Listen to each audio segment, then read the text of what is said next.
HD Milwaukee, a locally owned Good Karma brand station.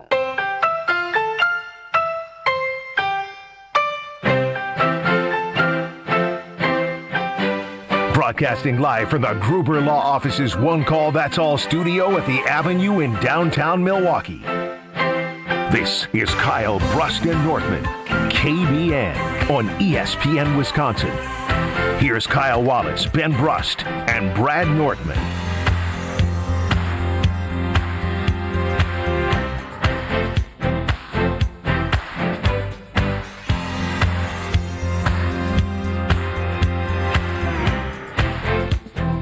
It is a great day to be alive on this Monday. Kyle, Brust, and Nortman across ESPN Wisconsin. My name is Ben Brust. Now, to my right is not Kyle Wallace, but Kyle Wallace is here. Sitting in Kyle Wallace's chair is Brad Nortman. Sound the alarms. Brad is here.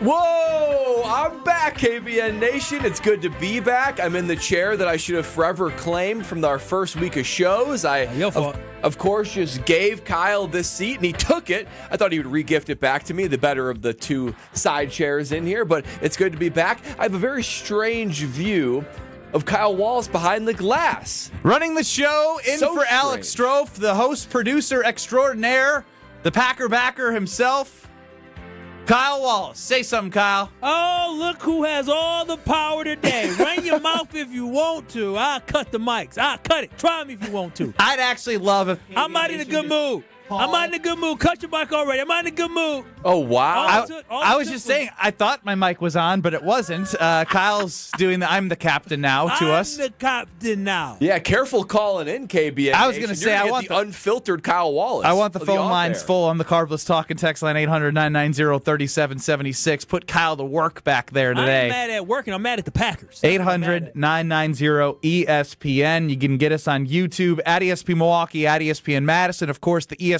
Wisconsin app is there for you as well. And we're together basically in a bad day for Kyle Wallace. He's got to produce the show. I heard him on Sunday Karma with Craig Karmazin yesterday, 10 to noon across ESPN Wisconsin. He's doing the season's over.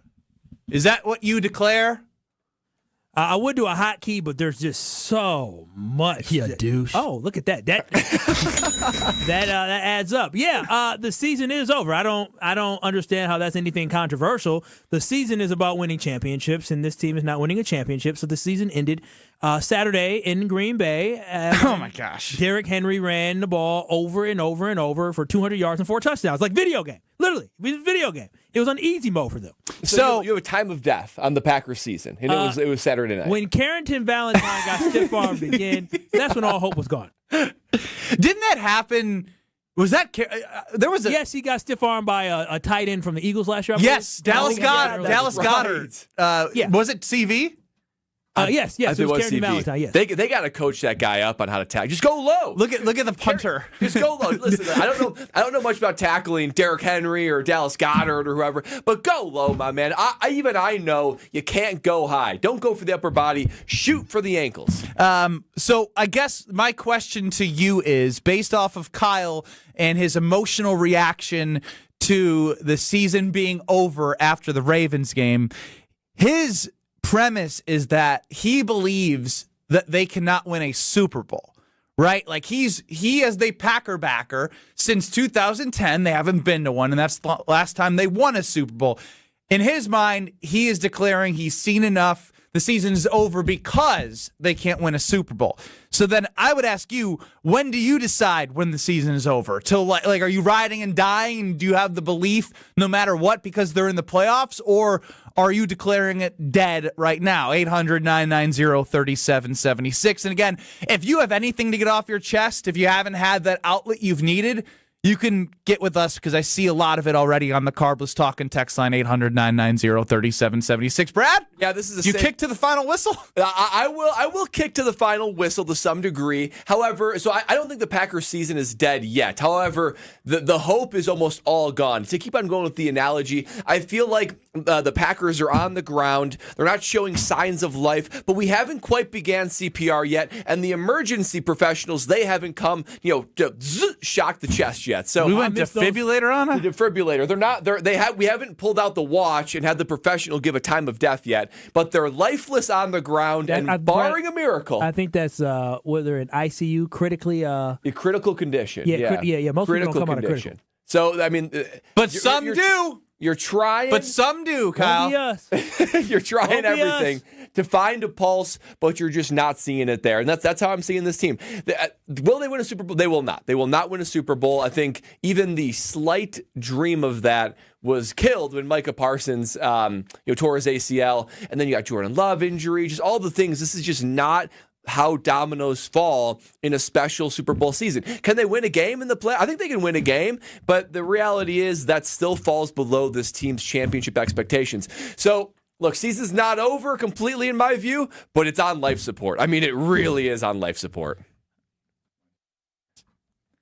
It's very simple, guys. It's not over. And, sure, it feels like they're in critical condition. Critical, Ben. It may feel like it, but I will not let.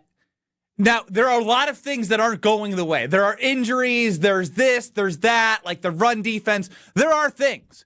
But also, we also can't look past the fact that Jordan Love didn't play in the Bears game. Malik Willis was wonderful. He also did make a mistake that was in a very timely spot in fumbling the football. Jordan Love didn't play last week. Not that Malik Willis was the problem.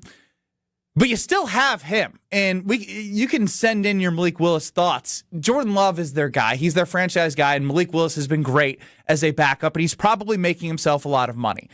But just a week ago, we were watching a Bears team get limited by a defense for the majority of that game until, obviously, as we've been told many times, it's a 60-minute game, guys. Just because you won the first 55 doesn't matter. But you saw enough signs from that defense that you're like, all right, this isn't like the end-all be-all, but it's something.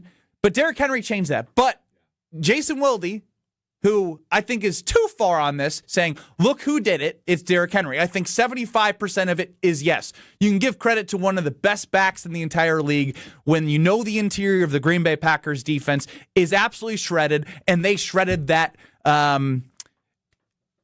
right in our faces. Yeah. I had flashbacks No mercy. I had flashbacks of Raheem Mostert in the 2019 NFC Championship game with San Francisco when it was LaFleur's first year, and it was a good story, but they weren't going to win that year. Difference is this happened in a regular season game, Week 17. But who are you scared of? Who could you not beat that you were going to face in the first round? And who's to say that the number 1 seed, Seattle Seahawks right now, don't win their game? Sam Darnold, who leads the NFL in turnovers, loses a first-round game. I think we're jumping the gun here on the season's over. Is it a large uphill climb? Yes, but there's still a heartbeat, and there's still the opportunity to rest up, get as many guys back. This isn't ideal. You don't want to be heading in the season playing as bad as you are. We saw this last year. Week 17 against the Vikings. Week 18 kind of iffy, half in, half out against the Bears. I am not saying it is dead. I'm not saying they're going to win a Super Bowl, but the quick season is over. I'm going to just throw in the towel and whine and complain like Kyle Wallace, I think, is a joke. 800-990-3776 Carbus talking text line. What say you? Anything there that changes your guys' mind? I'm sure I'll change Brad. I know Kyle doesn't change his opinion. Why would my mind be changed? Brad, literally, you guys are saying the same thing I'm saying. You guys are just being softies. You're showing that you are millennials. You're charming because you guys are afraid to just admit what it is. I'm not saying they're going to win a Super Bowl, but the season isn't over. Excuse me. Who are you scared of in the NFC? You have been Mr. Everyone in the NFC has flaws. And so now that the Packers are losing, you are now going to anoint everyone as better than what you've been saying all year? Well, and I'll say this too. I mean, Kyle, if you believe that Jordan Love is indeed elite, if you have an elite quarterback, you have a chance, right? You don't have a good chance. Did he have a defense in 2023 when he beat the crap out of the Cowboys? Bro, the defense is trash. I think they got exposed. 2 weeks ago, I looked in the camera and told Rashawn Gary to listen to Ben Brust and listen to Alex Strofe trash you. You should take it out on the Bears. And what did Rashawn Gary do? MIA ain't did nothing. He basically got benched, by the way. He did not. So all I'm saying is this. There's nobody on the defensive front seven that we can depend on to turn it up for the Packers. All of 4 weeks ago, before they went into Denver, guess what? We were talking about the Super Bowl odds, Brad. Yep. What were the Super Bowl odds for the Packers before the Denver Broncos game? I believe they were the third best Second in the best. NFL. Second best?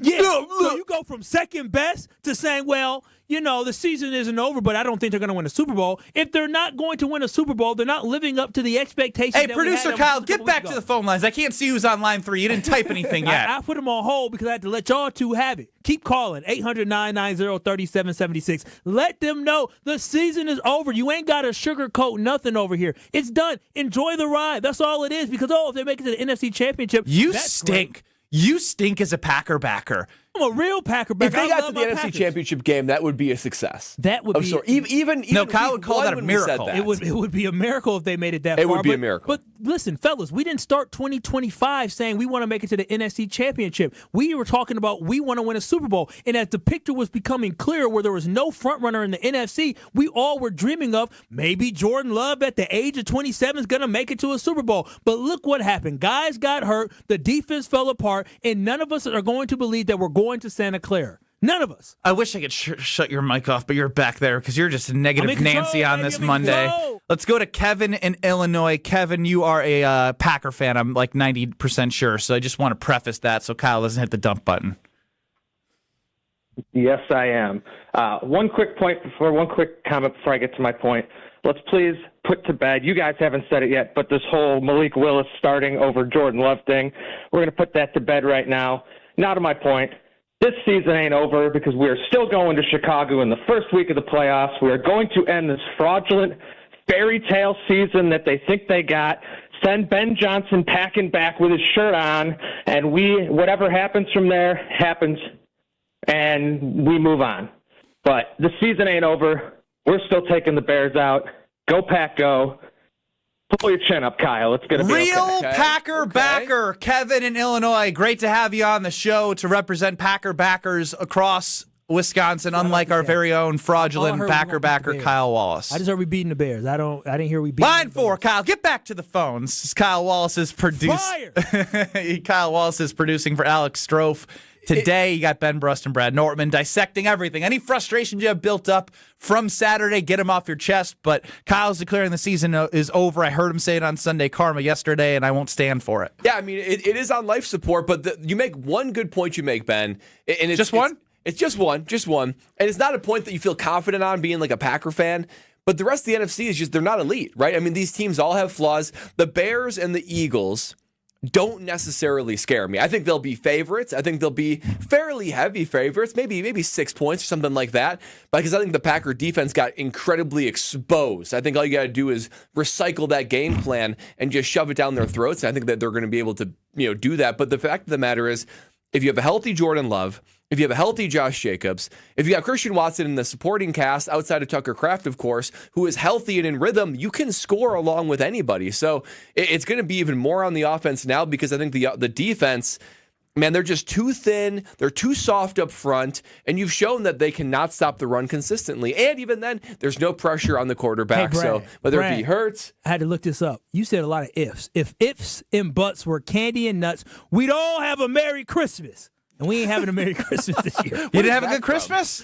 Packers ruined Christmas for you? The Packers did ruin Christmas for me this year. They sure did. I'm having a great holiday weekend, and then boop, came the joy to the world except Kyle Wallace. I mean, were y'all happy on Saturday watching that game? Packers fans couldn't have been satisfied watching that debacle. I had so much flashback of 200-yard rushers in 2023. Yeah. The run defense under Joe Barry, like it just, they were so helpless. I guess Mike Pettin was the 2019 debacle of Raheem Mostert. Yeah. They got a pass rush back then with the Smith brothers, but they got torched up the middle.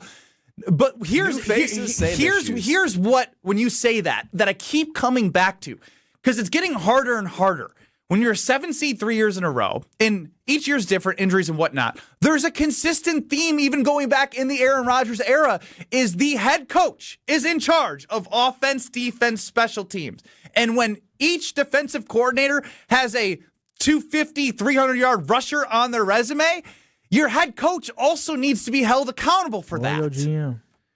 Or your GM. But again, it wasn't like, again, this is what I was glad we did with Rob Domofsky about 6 weeks after the Carolina game. We looked at what this run defense truly was after Carolina, and they were 21st in the league. And we're seeing that as they continue to lose guys, get even worse naturally. So I see your calls. Let's get to KBN Nation on the Cardinals Talking text line, 800-990-3776. So if you're there, stay there. If you want to be on there, 800-990-3776. You got Ben Brust, Brad Nortman, no Strofe, Kyle Wallace, producer, host extraordinaire. Next. This is Kyle, Brust, and Nortman on ESPN Wisconsin and the ESPN Wisconsin app. All the antics. Why the hell are we still doing encores? I go to the Killers, and they leave the stage. Oh, thank you, good night. Oh, I can't believe they didn't play Mr. Brightside. All the action. Losing somebody like Micah Parsons, everybody on the defense was better because of Micah Parsons, and you lose a guy like that, it's hard to stomach. The best of both worlds lives right here. Jen, Gabe, and Chewy. Weekday mornings from 7 to 9 on 94.5 ESPN, the ESPN Wisconsin app, and ESPN Milwaukee on YouTube.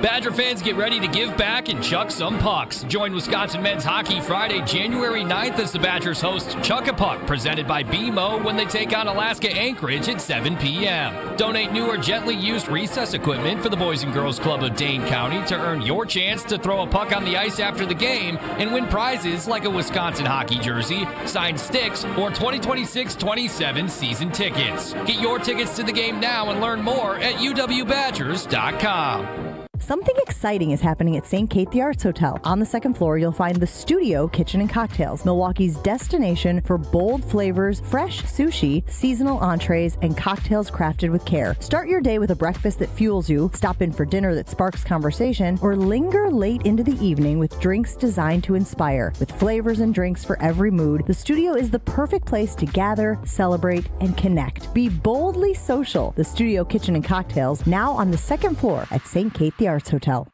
It's ESPN Wisconsin's Game Night, so for Events by Design. Events like appreciation parties and retreats can go a long way towards boosting morale and retaining top talent. Events by Design is your go-to creative partner for employee events that truly make an impact. They help leaders retain top talent by making their people feel seen, valued, and celebrated. The creative team at Events by Design does all the planning and production, making sure things not only look great, but also work. Make a smart investment in your culture today. Search online, Events by Design. They design, you party.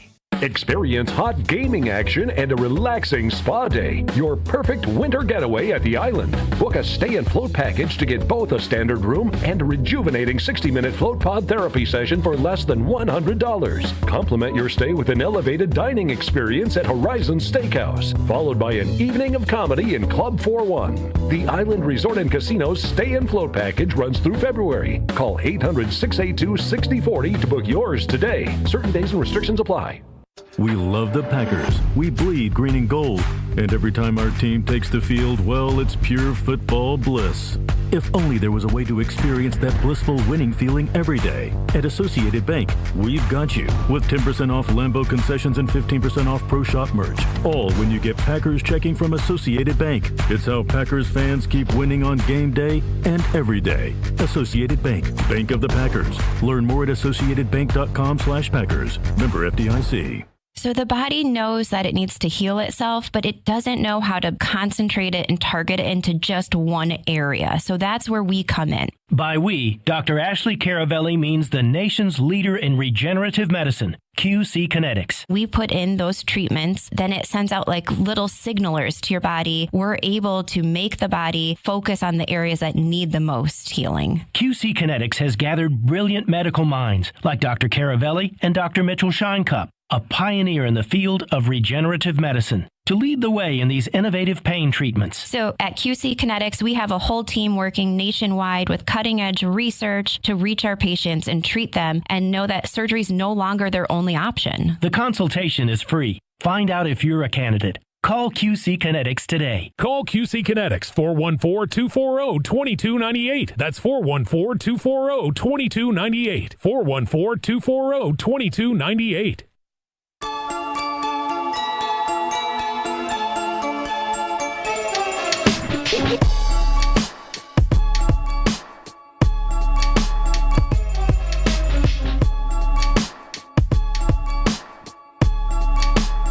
You're listening to Kyle, Brust, and Nortman, KBN, on ESPN Wisconsin, ESPN Milwaukee on YouTube, and the ESPN Wisconsin app. Ben Brust, Brad Nortman, with Kyle Wallace running the show. In for Alex Strofe, producer, host extraordinaire. 800-990-3776 is the Carbless Talk and text line where I see your calls, but I do want to get to one text here because I agree with Tausch wholeheartedly about this. The only word that matters right now from Chef Ed here is healthy. The Ravens game was meaningless. Hell, it wasn't. What do you mean? There was so much on the line. I know. Because at that time, the Packers could have still won the division. And we saw what we predicted is what was likely a very tough game, a very exciting and fun game to watch on Sunday Night Football, but the Bears lost.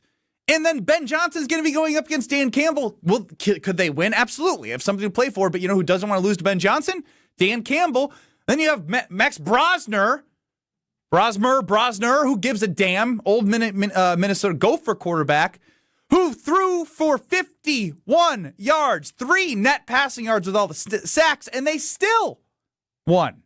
Still won. Yeah, and that's the thing where... So, but again, if the Packers are worth a damn in a meaningful Week 18 game, they're going to figure out how to beat that. Yeah, I mean, you were in a position where, okay, the Bears lost. They were likely going to lose. San Francisco is very tough to play, especially in San Francisco. You'd be setting up for probably a game at the same time, Bears and Packers playing against different opponents. And if the Bears lose, Packers win, you win the division. That's a huge deal for this. But the reality is, too, there was a lot to play for. You know that. And these guys just didn't step up. They were dead. That was the thing that got me most. It was that there was almost no heartbeat in anybody on the team except for Malik Willis. And nobody on defense. Well, no heartbeat, no passion. You said defense. Matt LaFleur, as I heard from Rob Domofsky earlier on Jen, Gabe, and Chewy in 94.5 ESPN in the mornings, talked about how Matt looked back and was thinking about how a lot of these were alignment and some like ways to say mental mistakes. Like that, you brought up something that I've been tracking since Micah Parsons went down. You had said you're going to find out about the culture and the belief in the locker room that Matt LaFleur has created. And going back to last year, week 17-18, bad. And since the Broncos game, there has been a lot of variables. But we could also look to the team that is playing for the number 1 seed in San Francisco that didn't have Brock Purdy, that lost Fred Warner, that lost Bosa. Kittle was out for a little. Like, they've had... Brent Williams was out last Brandon night. Ayuk decided not to come back at all. Boy, he went AWOL. Think about that. The guy they paid a 4 or 5 year deal said, bumps this. I'm not coming back after the I don't like it here. I'm not getting my fair share. And they're putting up points. I mean, yeah. Their offense is unstoppable. Unstoppable. And yeah, I know that the Bears cooked them last night, but the defense is overall pretty good. They're at least physical. They're at least physical and tough. They don't give up. It felt like the Packer team that took the field Saturday night felt like they had no passion, like they were giving up, like they just mailed it in. If that was like a concert you attended or a movie, you'd ask for a refund. Yeah. For everyone that went to Lambeau Field to watch the Packers play, you should ask for a refund. That's how bad it was. That's how much lack of passion was on the field on Saturday night. Let's hear from KBN Nation, 800-990-3776, the Carbless Talking text line. Let's start with, looks like Tom in Waukesha. You've been on hold the longest, so we'll go to Tom. Hey, guys. I just wanted to bring it back to, is the season over? Well, you're talking to a Boston Red Sox fan. And in 2004, we were not one game away. We were not one inning away. We were not one out away. We were one strike away from being swept in the 2004 American League Championship Series. If that doesn't teach everybody that in sports it ain't over till it's over. Tom, did you have your best players? What's that? Did you have your best players on that team? Were they healthy? Well, yeah, there was health on the team, but let's not forget Mariano Rivera was on the mound when this happened, who was unhittable at the time. Exactly. What I'm saying is it ain't over till it's over. I agree with your overall premise, but I wanted to poke holes in what he's saying from the other team standpoint. He goes, but they had Mariano Rivera. That's the part where right now we're like, yeah, but they had Derrick Henry, and they might have Saquon Barkley, and they might have the MVP of the league or whatever it shakes out. And that Red Sox team had multiple Hall of Famers on it. Like they were a good team. That's what I'm getting at. Micah Parsons down, Tucker Kraft down, Elton Jenkins out, Zach Tom has been injured. I'm missing Devontae Wyatt interior. Yes, so I understand the overall point. It's not over till it's over, and that's kind of what I'm going with because I think Kyle's wrong in saying it's over because he doesn't believe in them winning a Super Bowl. You just poo-pooed on Tom because you feel the exact same way. The season's over. Season's over. Comparing the 2025 Green Bay Packers to the 2004 Boston Red Sox is not the same. He said they were one strike away, and look what happened. Mark and Sheboygan, you're next year. Okay, you guys there? Yeah, we're there. We are there. All right. I think his name is Kyle, right? The one that thinks the Packers are dead this year now? I think his name is Kyle, too. Mark, that's me. I love my Packers. I got to agree with my point is I have to agree. You know, I called you guys 4 weeks ago, and I said the Packers were going to finish 8-1. And I'm only one game off of that right now. One game. Because they're going to finish 9-7-1, and I'll only be one game off when I called 4 weeks ago. There's something wrong with this team, guys. Something terribly wrong. I hate to say it. Mark, wait, hang on. He just called in to do a victory lap on a prediction. Mark, that's a pat yourself on the back. I'm a Packer fan. This hurts, man. Believe me, I just can't believe the way them guys are playing. Did you guys see that game between the Buffalo and the Eagles? That would be something like the Packers would do. Finally find out a way to win at the end, and then say, okay, guys, we really don't want this game. Here you go. You can have it anyhow. That's what happened in Buffalo the other night against the Eagles. And that just brings back how the Packers play, you know? Well, it's not over, Mark, just because you're right on the regular season. I know it's not over. Hopefully it's not 9-8-1 to end the 2025-26 season. So a victory lap on the Packers struggling from our guy Mark in Sheboygan. Let's go to Joe in Madison. You're on the Carbless Talk and Text line. Whatever you want. Your frustrations from Saturday or calling out Kyle for saying the season's over. Hey, Kyle. I just want to say, as a self-proclaimed Packer backer, this is embarrassing, man. This is embarrassing. Where is your belief, man? Jordan, like you yourself have said, there are no good teams in the NFC. We're in the playoffs, and we're likely going to have Jordan Love back to the playoffs. And if you truly believe he's a franchise quarterback, he can overcome injuries. I'm not saying like this team is, guaranteed to win the Super Bowl, but no team in the NFL this year is great. So, Kyle, as a self-proclaimed Packer backer, to have Ben Brust, who people are clowning for on Twitter, like saying he's a fake Packers fan, have more belief than you. It's a pretty sad state of affairs, Joe, isn't it? Joe, I like your temperament because you're calm, you're cool, calm, and you're collected. And Joe, all I'm saying is this: I believe in Jordan Love, but I don't believe that defense can win 3 games on the road and then go and win a Super Bowl with the way that they're put together, with the effort that they showed on Saturday night. He just believes in the ownership stock that he bought and believes in the Packers more than you do is what we're learning.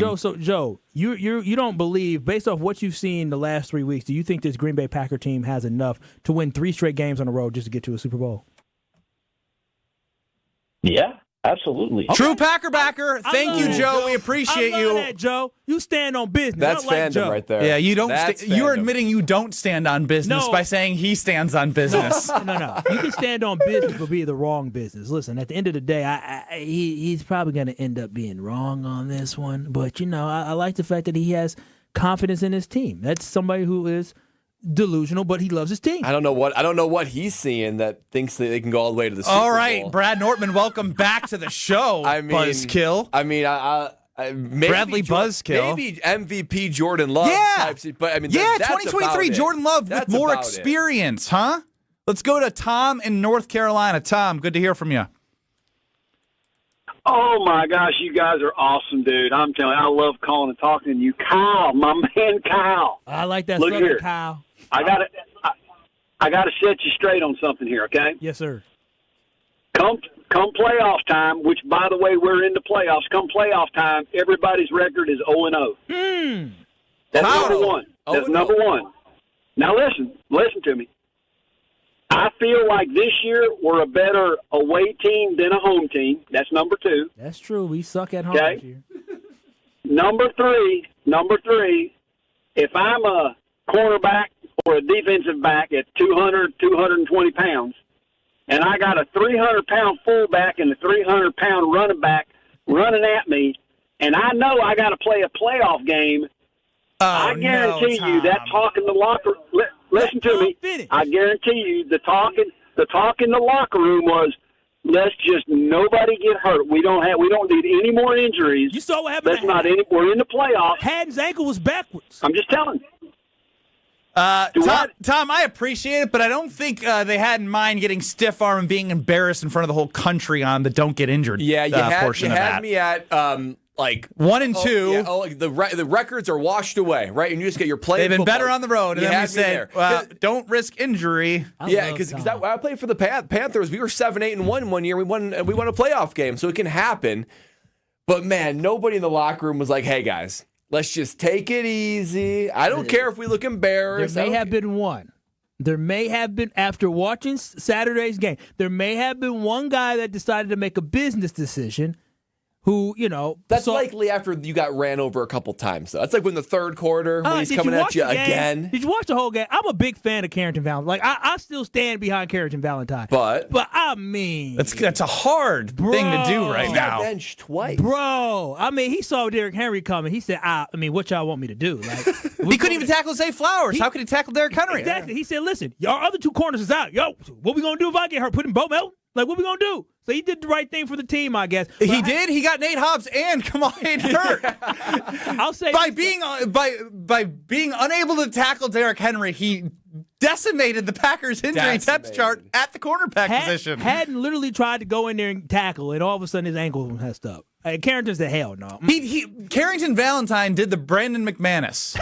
He said, all right, I don't want to kick in New York. It's windy. All right, I don't want to tackle the Ravens because it's Derrick Henry. Go ahead, guys. Carrington Valentine used to use Derrick Henry in the video game Trucking Cast. He said, not in real life, fam. Not in real life. Really quickly, I love Tom's accent. I feel like I'm at an old Baptist church. He said, Kyle. I said, ooh, that's my grandparents coming back to me. Kyle, I'm going to set you straight because remember, people don't call me Kyle. They call me Kyle when they're from the South. All right, well, I still see more that want to hear their opinions on the Carbless Talk and Text line 800-990-3776. I will turn this is a question I am posing. I've not given my answer, but I know what these guys' answers are based off the doom and gloom that they are. If your ed policy, they lose week 18, sitting for health or not, that would be 4 games in a row to end the year, and they lose wild card. Your ed policy, what do you do with your crew? First year as president. Don't like lame duck coaches and GMs. What do you do with your ed policy if this does continue to go south? 800-990-3776, the Carbless Talk and Text line. We continue with you next. This is Kyle, Brust, and Nortman, KBN, on ESPN Wisconsin, ESPN Milwaukee on YouTube, and the ESPN Wisconsin app. When a trophy is raised, it can feel like the season's over, but on the ESPN app, it never really is. Because with more than 47,000 live events, plus originals, highlights, and coverage from every corner of the sports world, there's always something to dive into. No off-season, just everything a fan needs to keep going. Always in season, get all of ESPN all in one place. Download the ESPN app on your TV or phone today. Did you forget the first day of school is this week and little Nancy still needs her name embroidered on her backpack? Or the company shirts are due now, not next week? Maybe the boss just declared Steve's retirement party is today and the shirts are mandatory? Whatever the rush, Big Frog Custom T-shirts and more in Mequon has got you covered. With fast turnarounds, no minimums, eco-friendly printing, and high-quality custom apparel, Big Frog brings your custom ideas to life fast. Stop by Big Frog in Mequon or visit bigfrog.com/Mequon. Big Frog Custom T-shirts and more, where your ideas leap to life. Tito's Handmade Vodka is America's favorite vodka for a reason. From the first legal distillery in Texas, Tito's is 6 times distilled till it's just right. And naturally gluten-free, making it a high-quality spirit that mixes with just about anything. From the smoothest martinis to the best Bloody Marys. Tito's is known for giving back, teaming up with nonprofits to serve its communities and do good for dogs. Make your next cocktail with Tito's. Distilled and bottled by 5th Generation Inc., Austin, Texas. 40% alcohol by volume. Savor responsibly. People say buying a home in winter is tough. But fewer buyers means less competition, and motivated sellers can mean better opportunities. This is Tony Wendorf with Tony Wendorf & Associates First Weber. And I'm Lindsay Bendler. When the perfect home appears, our team at Tony Wendorf & Associates helps you move fast, even during the snow. Start your home journey today with our white glove service by simply searching online Tony Wendorf. A real estate team that always leads with faith and gratitude. Tony Wendorf & Associates.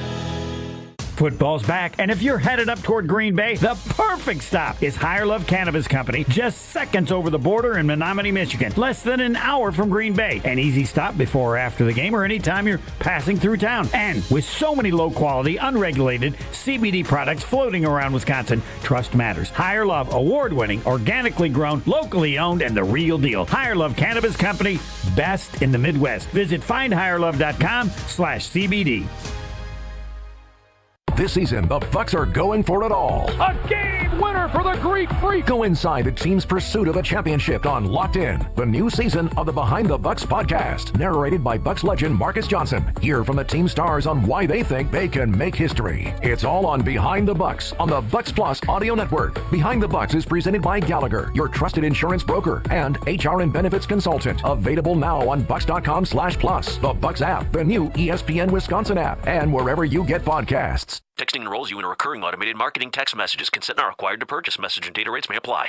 The team's looking good this season. I think so. Man, I miss playing football. Ever since I turned 40, I just can't find that fire I used to have. Think it could be lower testosterone? What do you mean? I was feeling the same way. After 40, the body has less testosterone, and men lose their edge. That's why I take Nugenix Total T2. That's the testosterone booster, right? Yes, but Total T2 is their brand new formula that skyrockets nitric oxide levels in as little as 3 hours. Since I started taking it, I've been lifting like when we played for Coach Carter. My energy is way up, and it even spiced up things between me and the missus. Are they still giving out complimentary bottles? Yep, just send a text. Text BILL to 231231 for your complimentary bottle of Nugenix Total T2, the next generation testosterone booster. Text now and we'll include a bottle of Nugenix Thermo X, our newest, most powerful fat burner ever, absolutely free. Text BILL to 231231. That's BILL to 231231. These statements have not been evaluated by the FDA. This product is not intended to diagnose, treat, cure, or prevent any disease.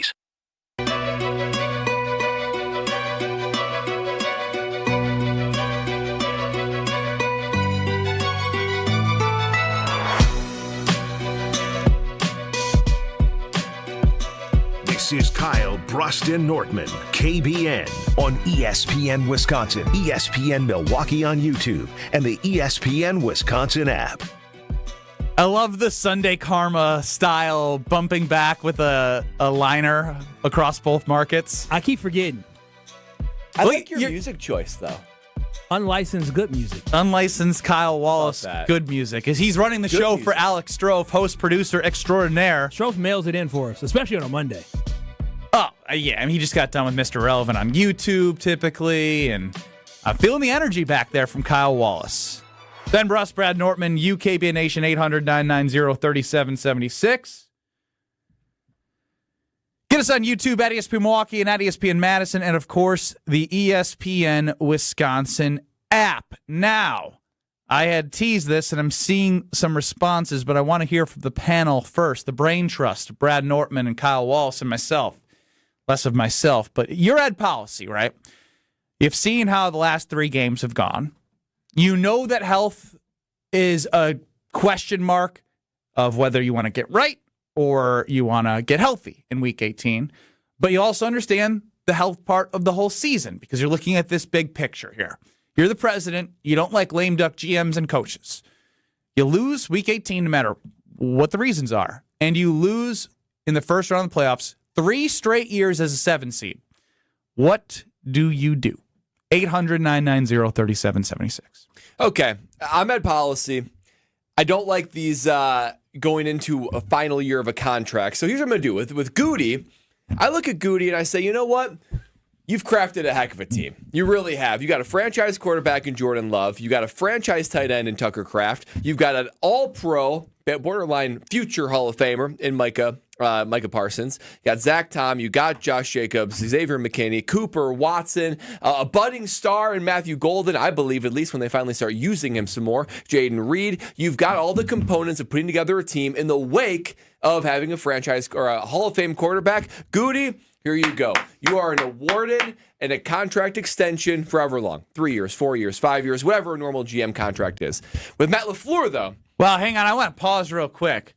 Man, no, like his performance review is your God's gift to GMs? Well, yeah. What about the back end of the team when the depth goes? Yeah. Well, you're not going to be able to have full second. That's where the coaching staff is first. Goody, what was your plan heading into the year with Keyshawn Nixon, Carrington Valentine, and Nate Hobbs? And Bo Melton as CB4, who, by the Parsons. way, hasn't played a defensive snap after all the buzz that we had for this. My plan was Micah Parsons is going to be such a pain. Well, what was your plan for when Micah Parsons got hurt? Because as a GM, you got to think bigger than what you have from 12 players. Well, you can only 11 players. Well, you can only do so much with so much money, and that's just what I did. I put it all in the middle. I'm a gambler. And you're giving this man 5 years? You're totally, man, if you were Goody and I'm Ed Policy, I have you shaking for a contract. The reality is you're not going to win a Super Bowl without Micah Parsons in there, so you might as well put it all in the chips on Micah Parsons in hopes that he's going to be there, because when he was in there, he was a force to be reckoned with, led the NFL in pressures, and it actually masked our poor back end to some degree. Now, without him getting pressure, everybody's getting exposed. Fair enough. I just wanted to push back a little bit, because the Micah thing, I would say, you did. If I'm Goody, and I don't need to make the argument, heading into the Broncos game before we lost Micah Parsons, even without Devontae Wyatt and Tucker Kraft, we had the second best odds to win the NFC. We were looking at winning the division, and like from the roster that we put together, if we're able to revamp now, if we move on from Rashawn Gary and find some actual people that can actually play defensive end, I bet you I can find one for half the cost that's more productive than Rashawn Gary. Let me tell you that, Ed. So anyways, moving on to Matt LaFleur. That's fair. For Matt LaFleur, I am suspending my desire to not have a lame duck head coach, and that's exactly what you're going to be. You're going to be a lame duck head coach going into next season. Because the reality is, you haven't shown... I don't like it, but you're going to make me do it. I'm good. You're going to make me do it. I'm going to take that medicine. I'm going to swallow it. I'm not going to enjoy it the whole way. But the reality is, that's what he's earned. I mean, he hasn't... Listen, if they didn't extend the playoffs to 7 teams in 2020... Packers be missing the playoffs for 4 straight years. For 4 straight years, every single year under Love. And you look at that and you might say, well, it's not the case. And maybe you'd play differently knowing that you're going for a 6 seed versus 7 seed. But that is just the reality, is that they're thankful that the playoff field has been expanded. But when you look at Matt LaFleur, he should be doing more with the pieces that he has, right? I mean, winning a division... The Bears won a division before you did with Jordan Love, and the lack of postseason success. The biggest thing for me, though, is oftentimes, as marked by Saturday night, you get guys that just give up. You have teams that just quit. You have no identity still. You have no ability to put a team out there. You have no identity still 7 years into this? No identity. Can't believe I'm keeping you. Spot the lie. So I think for Matt LaFleur, I'd sit him down and say, you will be a lame duck head coach going into it, and you must get to the NFC Championship game. And if you do that, then I am going to give you a juicy extension. But if you don't do that, because Jordan Love's not getting any younger, he's going to be 28 next season. That Super Bowl window, that's the marquee peak time for a quarterback to win a Super Bowl. 27-30. He's halfway through that already. I love being Ed Policy. So I'm Ed, and you're Matt still, Brad, and you can jump in and be Matt as well, Kyle, if you want. I would say to you, Matt, right now, I'm pretty sure you came from do you consider yourself part of the Shanahan coaching tree? Oh, yeah. Good friend. And I won like a lot of them, too. Yeah, well, I got as many Super Bowl championships as Kyle Shanahan. Why are you bringing that up? But I'm bringing that up because I did see a team with a lot of injuries this year overcome that. Their starting quarterback was out 6 games. The all-pro edge rusher and all their Bosa was out. Fred Warner was out. Cooked by the Bears. My defense did get cooked by the Bears like that. Is Kyle going for the number 1 seed in the NFC, and we're locked in the 7 heading into Week 18 with nothing to play for other than to see who our opponent's going to be? How is there that big of a discrepancy between head coaches with a lot of injuries that you could say are similar to the impact of the team? We got ran over by Derrick Henry, Ed. We're not going to let that happen again. We're going to move forward, and you see what I've done. But Matt, hang on. I'm the president. Well, okay, Matt, who you is. Matt, what happened in 2019 when you're the head coach with Raheem Mostert? What happened in 2023 when there was 4 200-yard rushing teams that went against you? And how come Derrick Henry with a new defensive coordinator? So now I have 3 defensive coordinators with you as the head coach that have put up some unbelievable performance against your rush defense. How does this continue to be a trend 7 years into this? What is so interesting is the fact you decide who's the coordinator. No, but the thing what's so interesting is that you like to live in, like, what have you done for me lately versus looking at a full body of work. You're talking about a defense that has everybody has seen it. This defense has been better. It has been more consistent. We went against one of the top teams in the Chicago Bears that had one of the top rush offenses, and we were able to slow that offense down after we had a bad second half against them in Green Bay. We were this close to winning the game. That falls on me as a coach of Matt LaFleur, not having my guys execute, but we're put in a position to succeed even without our starting quarterback. So everything that you saw up into that Broncos game, when we had Jordan Love, when we had Micah Parsons. But who are you?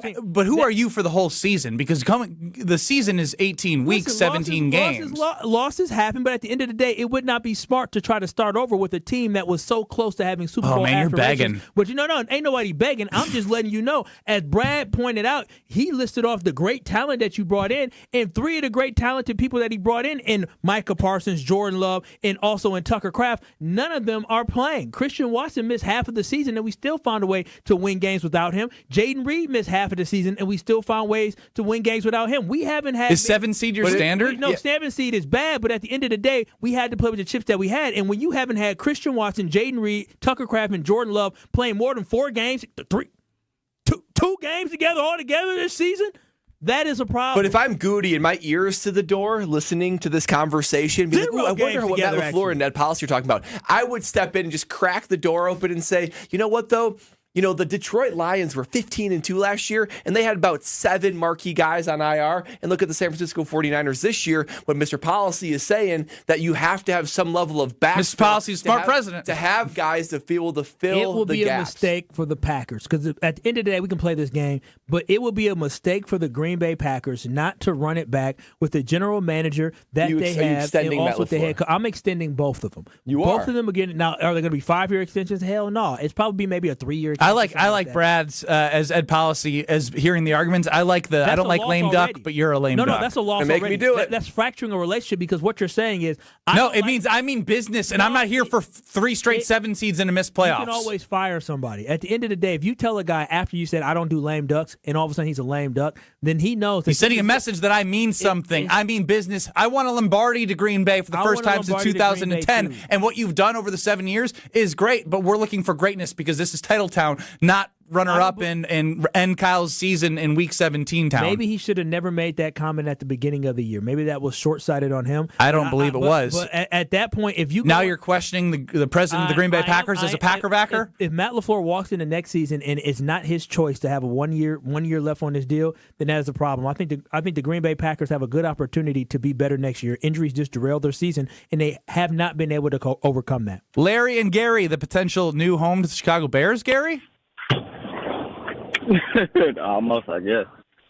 I hope not. What's going on? Hey, what's up? How y'all doing, man? Good.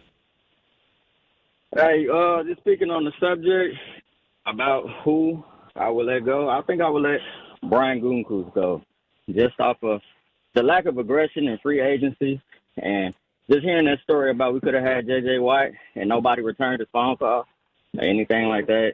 And you figure we would have signed him. At the time, we had Ja, we had Amos, we had Savage, Douglas, both the Smith brothers, or I think it was just Preston Smith and Devondre Campbell with Kenny Clark on that line, and then could have made another move to help Aaron Rodgers with like another wide receiver. Bro, we could have won the Super Bowl. Then I felt like we missed our window. Missing we the was window. number one a long time. Yeah, we was number one for a long time. No, I think it's an interesting comment about the window because we've had, and thank you, Larry, because Rob Domofsky wrote an article for ESPN.com about the window for the Green Bay Packers and where they're at in this journey, the 3 to 5 year window. This is probably year 3 of that window. And when you look at that, are you trending in the right direction to year 4?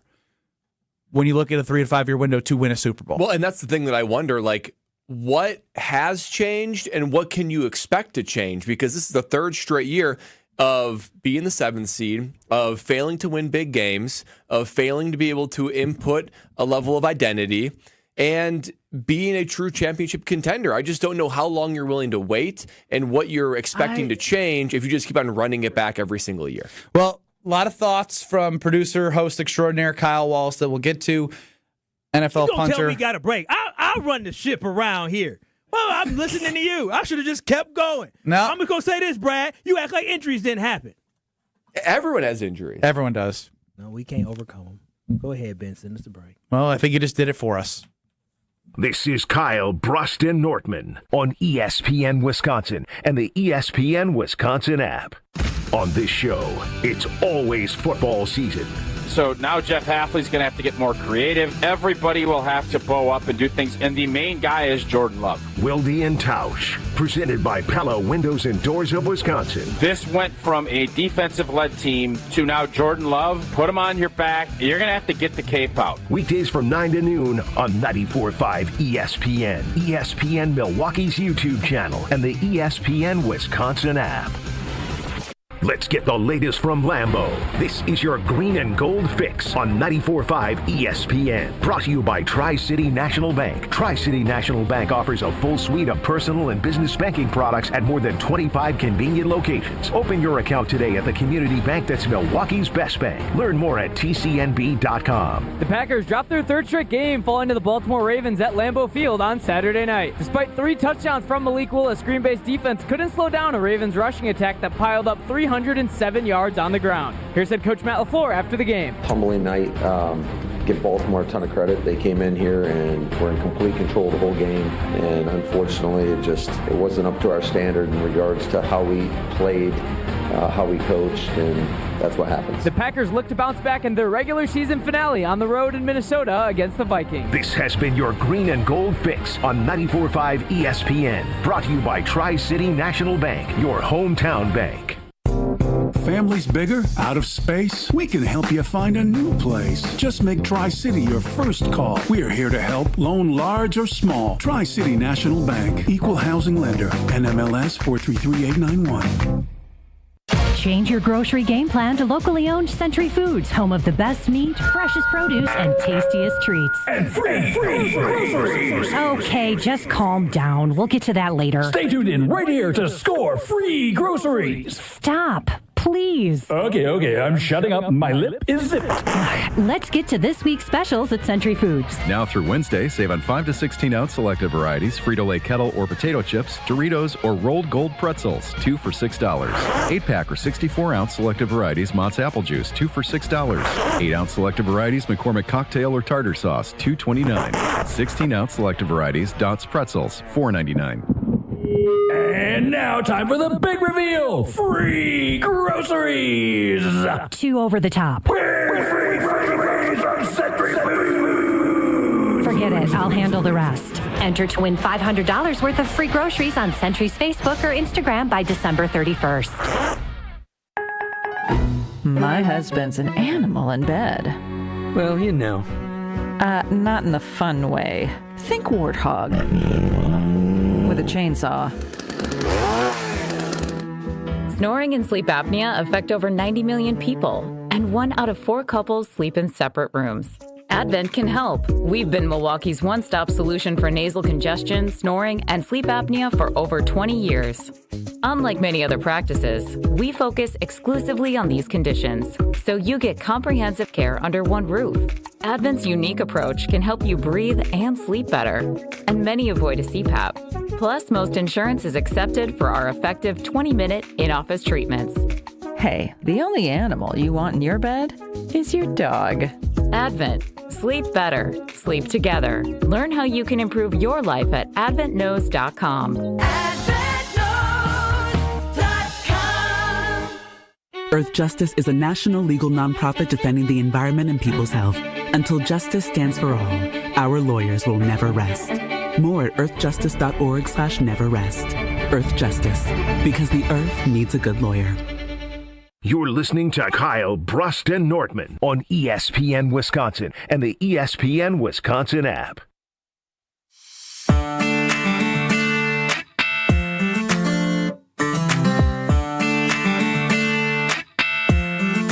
Of course, during the break, I think David Kaplan of ESPN 1000 sitting in his lake house in Oshkosh. Go egg his lake house if you can find it.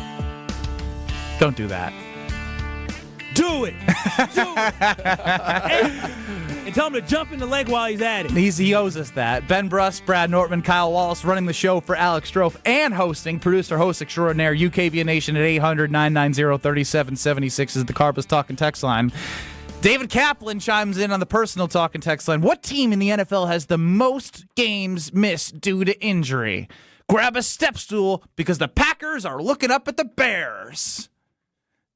Yeah, he is any special? Opportunity, any opportunity he can get. He can't help himself. I said this conversation does not involve you, thanks. And by the way, losing 2 All-Pros is more significant than the amount of games missed for a holistic team here.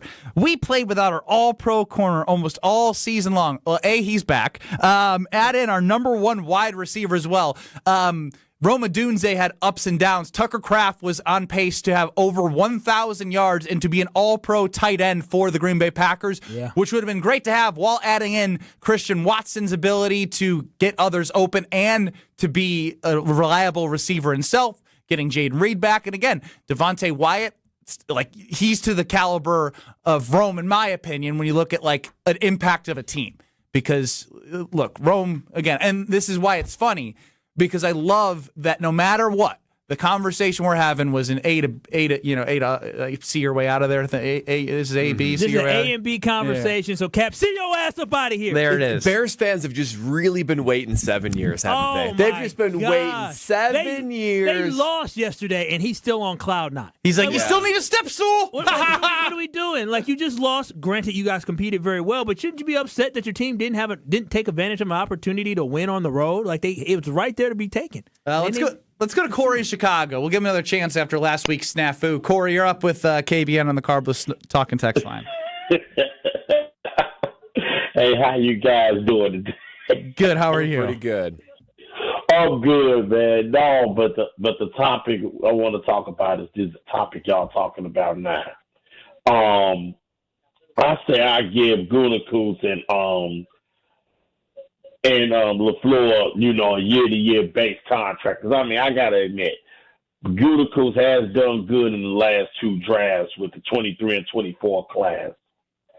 I give him that. But that's all I'm going to give him is year-to-year. Because if they don't, how can I explain it? If they don't draft better within the 20 and 26 class, then it's time to get rid of them. Because, we riddled with all these injuries. And the depth, you see how bad the depth look.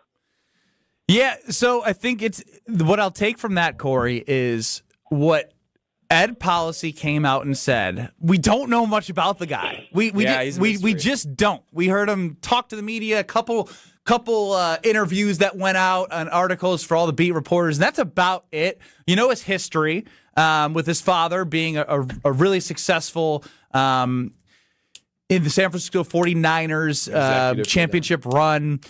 Now, that being said, I think what's interesting with Corey is he goes, I'd have him on year to year.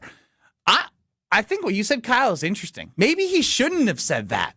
No, he shouldn't. Maybe he should not have said, I don't like lame duck. Not that both are deserving of lame duck, but if you don't say that and you put him on notice, then it's like, I mean, business. Now it's like, all right, you're kind of backtracking with where you said you wanted to be. You don't want to do this. You literally said, I don't like having lame duck coaches. Would that mean that you don't like coaches going into their final season without having some type of understanding that they're coming back the next year, which is, again, a very odd thing for him to say that early. Some things are better not said, I should say.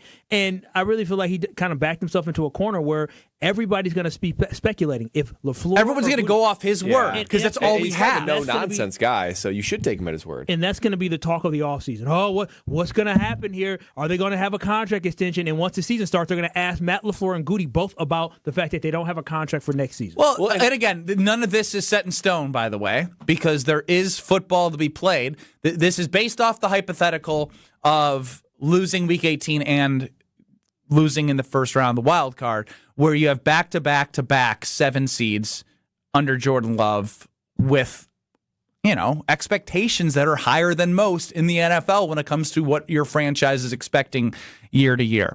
So I am loving the Brad idea. I just think it's interesting that Ed Policy said, I don't like lame duck, because I think his best scenario would be Matt LaFleur, play out your contract, and let's see what you got. Well, and I get that lame duck is the terminology used. You could have phrased it differently, though, because even the idea, like now that it's out there, it's just there's a lack of respect almost on the name now, right? If you do roll out Matt LaFleur, let's say just no contract extension, the players will view it as a lame duck situation. You could phrase it however you want to and just say, you know what, we're going to take it 1 year at a time, and we want to reward great play. But you say lame duck, that provides a label of sorts that provides a little bit of bad taste in everyone. And the weird part is Matt LaFleur won't give up play calling, and I don't blame him. He shouldn't.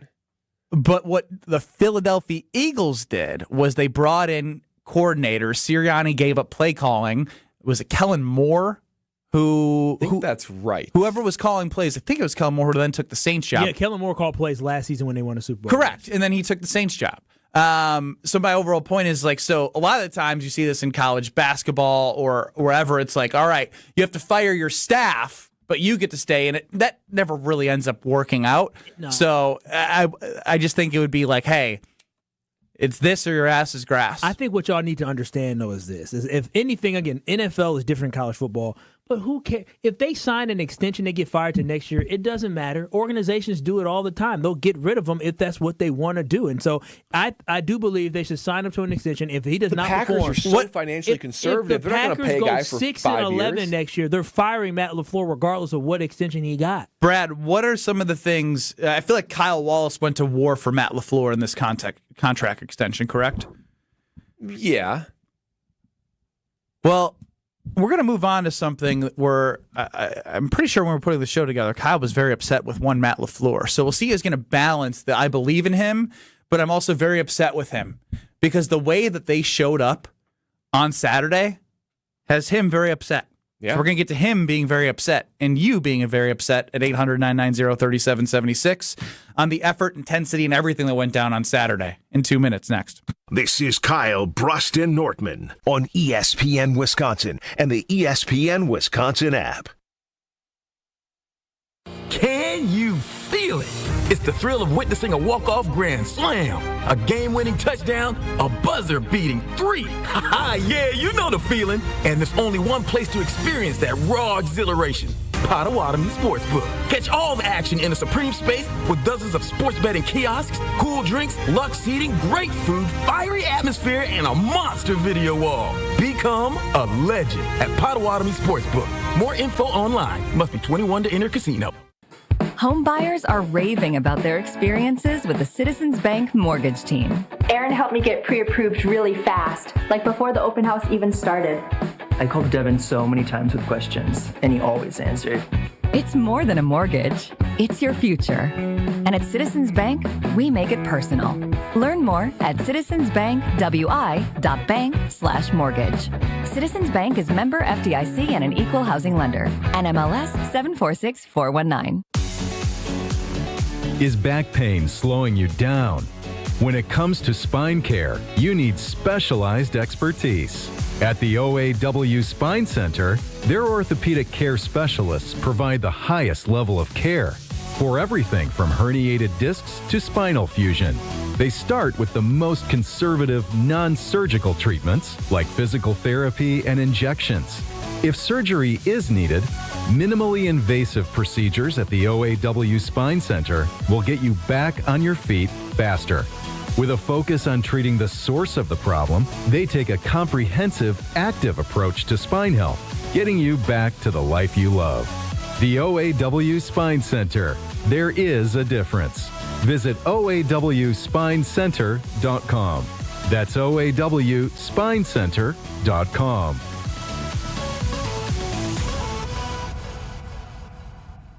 You're listening to 94.5 ESPN, WKTI and WKTI HD Milwaukee, a Good Karma Brands radio station. Broadcasting live from the Gruber Law Office's One Call That's All studio at the Avenue in downtown Milwaukee. This is Kyle Brust and Nortman, KBN on ESPN Wisconsin. Here's Kyle Wallace, Ben Brust, and Brad Nortman. It is Kyle Brust and Nortman with you till 4 o'clock on ESPN Wisconsin, 5 o'clock on ESPN Milwaukee. Alex Strofe is out, so Kyle Wallace pulling double duty. He's the producer, host extraordinaire today. I'm Ben Brust alongside Bradley Nortman.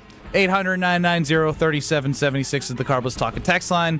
You got us on YouTube at ESPN Milwaukee, at ESPN Madison. And if you don't have the ESPN Wisconsin app, it is easy to download, use, listen back, and have everything at the palm of your hands. Now, we were role-playing a little bit and hearing from KBN Nation on what would happen in the hypothetical that they lose Week 18 and the wild card game. But I want to think right now about Saturday, and maybe even more than just Saturday, but Matt LaFleur as a whole. Because I mentioned the frustration of when I was playing Ed Policy in our role playing of no matter who the coordinator is, there's been some glaring rush performances against your defense that have been like not okay. Like, how does it happen 3 different ways with 3 different coordinators? But Matt LaFleur getting his guys ready to play in a meaningful game. I don't want anyone saying it wasn't meaningful, because against the Ravens, who were playing for something, but you're playing for something as well. If you win that game, right now you're heading into Week 18, banged up, but trying to find a way to beat the Vikings, who are beatable. Now, they're serviceable on defense. Flores is a good defensive coordinator, but they have a horrible quarterback who threw for 53 yards or 51 yards, whatever it was, last weekend. So I ask you, how the hell are we still having the identity conversation? Because Brett, you tell me, because you wrote, this team isn't tough. What the hell is their identity? And when you wrote that, I'm like, how are we having this conversation? But it's rightful. It is. And what's concerning is it's easier to identify what this team is not than who they are. We know they're not tough. We know they're not necessarily disciplined. We know that they can't really do a great job in execution, right? I mean, you still have problems with alignment and the simple things that a team at this point, regardless of where you are in the regular season, let alone 7 years into Matt LaFleur's tenure, that these teams should not be struggling with. So special teams, I mean, again, like the onside kick from Saturday night against the Chicago Bears, there just always seems to be something that gets in the way with this team, and they're semi-self-destructive. They're not tough. They don't execute. They're not disciplined. So I struggle still to find an identity of who this team is. You could maybe say opportunistic. Maybe you could say that, and you could maybe say they're rhythmic on the offensive side of the football. But then again, I watched the San Francisco 49ers last night with no Trent Williams, no George Kittle, no Brandon Ayuk, just McCaffrey and Purdy. And they're putting up points every single possession. Ricky Pearsall, Juwan Jennings, Kyle Juszczyk catching one after Brock Purdy makes a magicianal and they're doing type quarterback play. They're combining, the guys are schemed open. They're putting McCaffrey and their playmakers in unique situations. And Brock Purdy, he's a very good quarterback, but you can't tell me that he's necessarily that much better than Jordan Love. But he is playing and he's looking that much better than Jordan Love and or Malik Willis. So I struggle to find an identity with this team. And it's, they can kind of get away with it for a few games. You could be like, it was close, this and that. It takes a game like this to truly remind you how far of a gap they have between a team that has an identity. This isn't the season they want to have, but the Ravens have an identity. Matt LaFleur's the too nice guy. He's the too nice That's guy. Stacy and he gets completely stepped over once as you face a team that has any level of toughness. We've seen it all the way back in 2019. It's the same thing to now. If you're playing a tough team, you get run over. Shoot, even Sean Payton 2 weeks ago said the defense is gassed and they're out of it. So Matt LaFleur is still struggling to put down a firm identity on this team. And the biggest thing to me is... I guess they also, to your point, have lost all of the games that the defense played really well and kept the Carolina game close, despite the run defense. There was still not a lot of points scored in that Eagles game. Yeah. Was almost reminiscent of watching the Eagles in the playoffs of last year. Well, it's just there's always something, right? Whether the offense is struggling, the defense is struggling, the special teams giving games away. They rarely put together a full game. And when you see the potential there, but they rarely put together a full game. And the thing that to me was everything was still on the line for this team as far as winning the division. And they quit to a certain degree. There was no passion or fight. So for me, that's the biggest thing, and that is firmly on coaching. You need to have a heartbeat. You need to be ready, and they were not in any way, shape, or form on Saturday night. Yeah, I was overall defending Matt LaFleur's overall body of work and his resume as a coach of the Green Bay Packers is something that I can stand behind. But the performance that they had on Saturday, you're absolutely right, was completely humiliating. And I believe he set the wrong tone going into Saturday's game. And when you're talking about setting the wrong tone going into Saturday's game, to me, again, I'm not a doctor, okay? Nor do I play when I'm not a doctor, but I'm going to say this.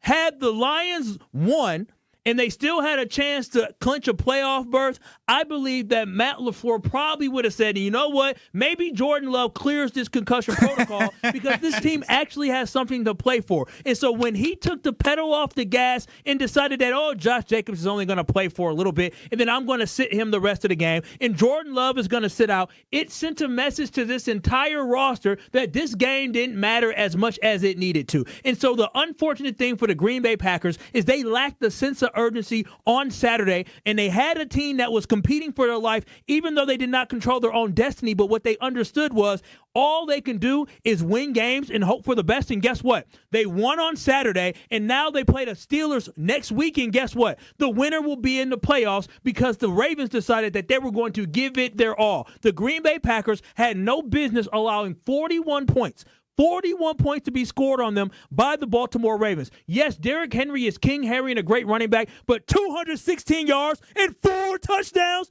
that is humiliating, embarrassing, and it is not good enough. And that falls on Matt LaFleur to ensure that his team is ready to go each and every week.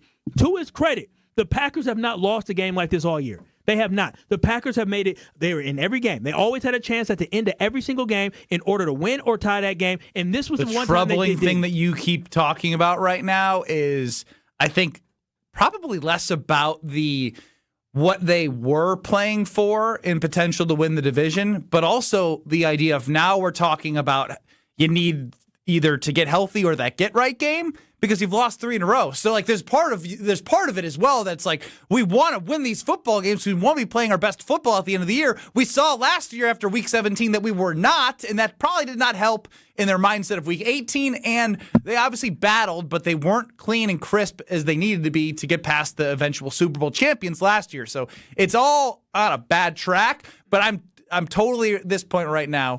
Get healthy, but we can get to that later. Well, and every year there's a wild card team or even a divisional winner where you're like, oof, I don't want to play that team. They're hot. The Packers are the opposite of that. Like, I think we talk about the rest of the NFC, but if you're Seattle, if you're Philly, if you're Chicago, I know LA and San Fran, they're going to be the other wild cards. You're looking at the Packers and you're saying to yourself, this team's banged up. They're passionless. Jordan Love hasn't played in a few weeks. This is the matchup that I want.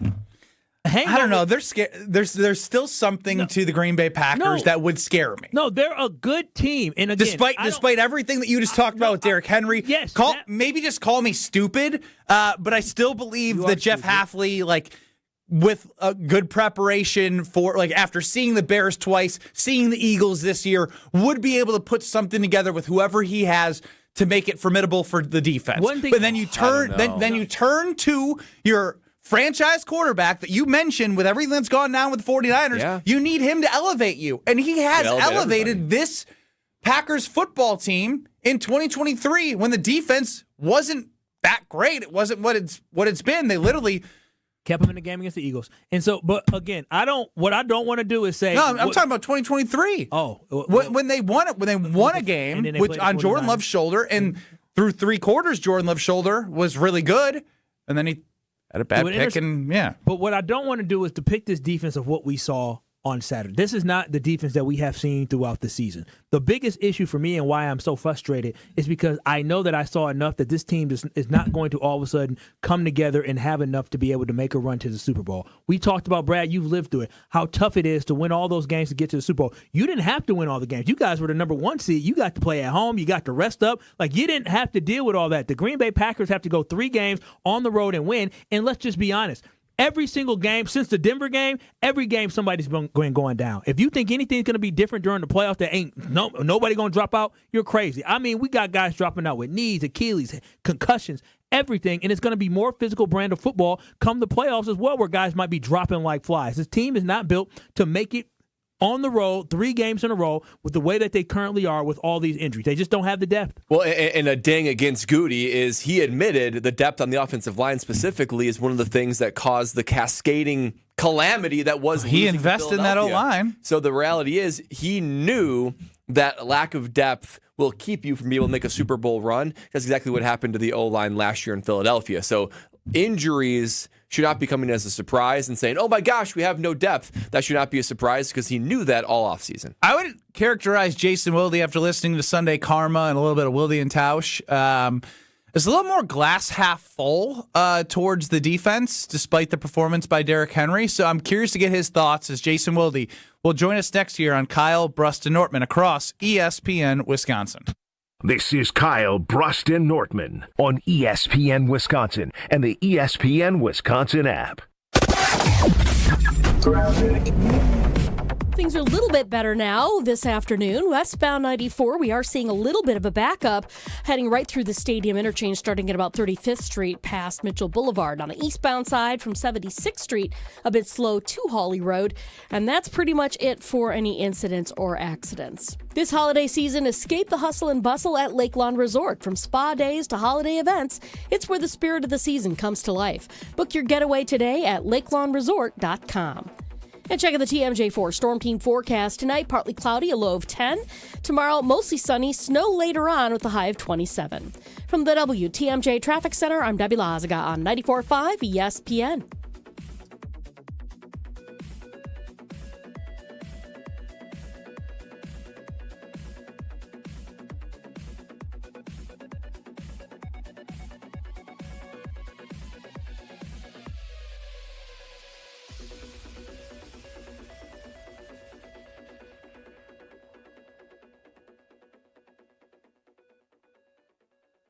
With Wilde and Tausch, you won't miss a play. Nobody should be writing the season off. The idea of being one of the top teams without 2 of your best players is a big reach. But this is a season that you can find ways to do it. Presented by Pella Windows and Doors of Wisconsin. You think anybody ever feels sorry for the Green Bay Packers? They don't. And they shouldn't. And you shouldn't. Weekdays from 9 to noon on 94.5 ESPN, ESPN Milwaukee's YouTube channel, and the ESPN Wisconsin app. There's nothing like Milwaukee Bucks basketball at Fiserv Forum. The dunks, the defense, the roar of 17,000 fans. It's even better when you're with friends or family. From jaw-dropping plays to buzzer-beating threes, every game is packed with unforgettable moments that you'll get to share together. So gather your crew and get your single game tickets today at bucks.com/single. That's bucks.com/single. Is mud calling a timeout on your ride? A Tsunami Express car wash membership is your winning play. Get unlimited washes, fast lane access, and free vacuums every visit, all for less than $1 a day. With 7 Milwaukee area locations, including the newest spot in New Berlin, keeping your car in prime time condition is a total touchdown. Whether you're tailgating, heading to the stadium, or just cruising around town, make sure you roll up looking like a champ. Become a member today at TsunamiExpress.com. Tsunami Express Car Wash. Wash, chill, repeat. Hey sports fans, looking to level up your next private event? V Private Bar Services is your game changer. Move beyond the ordinary. V Private Bar Services crafts custom cocktails tailored to your brand and your guests' tastes. Imagine a bar experience that's as unique as your business. Our expert mixologists will create a memorable experience that your clients and team will rave about. From signature cocktails to full-service bars, we've got you covered. Be the MVP of your next event. Visit theprivatebar.com to book today. When storms hit or accidents happen, it's not just about property, it's about people. I'm Mandy Grimal-Lococo with Grimal & Associates Insurance. We help families bundle home, auto, and life coverage so you're never facing life's what-ifs alone. With the heavy rains we've seen in Milwaukee, we'll review your policy to be sure water backup, sump pump failures, and flood risks don't drain your wallet. Your home is more than walls and a roof, it's where life happens. At Grimal & Associates Insurance in Shorewood, we're here to protect your home, your family, and your peace of mind. Call us today at 414-332-0838. As the year winds down, we all pause to take stock of where we've been and where we want to go next. If finishing your degree has been on your mind, this could be your moment. At Lakeland University, education fits real life with flexible evening and online classes, credit for your work and life experiences, and multiple start dates so you don't have to wait. Earn your degree 100% online, close to home at one of our 6 Wisconsin centers, or on our residential campus in Sheboygan County. This next year, invest in what matters most. You. Lakeland University. Experience it your way. You're listening to Kyle, Brust, and Nortman on ESPN Wisconsin and the ESPN Wisconsin app. How's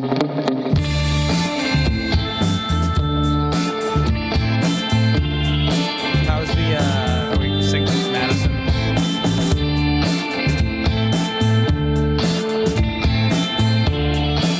Ben Brust, Brad Nortman, producer, host extraordinaire, Kyle Wallace, behind the glass for Alex Strofe. Joining us now on Kyle, Brust, and Nortman is Jason Wilde, host of Wilde and Tausch, 9 to noon across these various stations. Jason, how are you doing? I'm doing well. And great to be with, I guess you don't have Strofe, so that changes things a little bit, but great to be with the band being back together after Papa Bear Norton took some much-deserved time off. It's great to be back, Jason. It's great to hear your voice.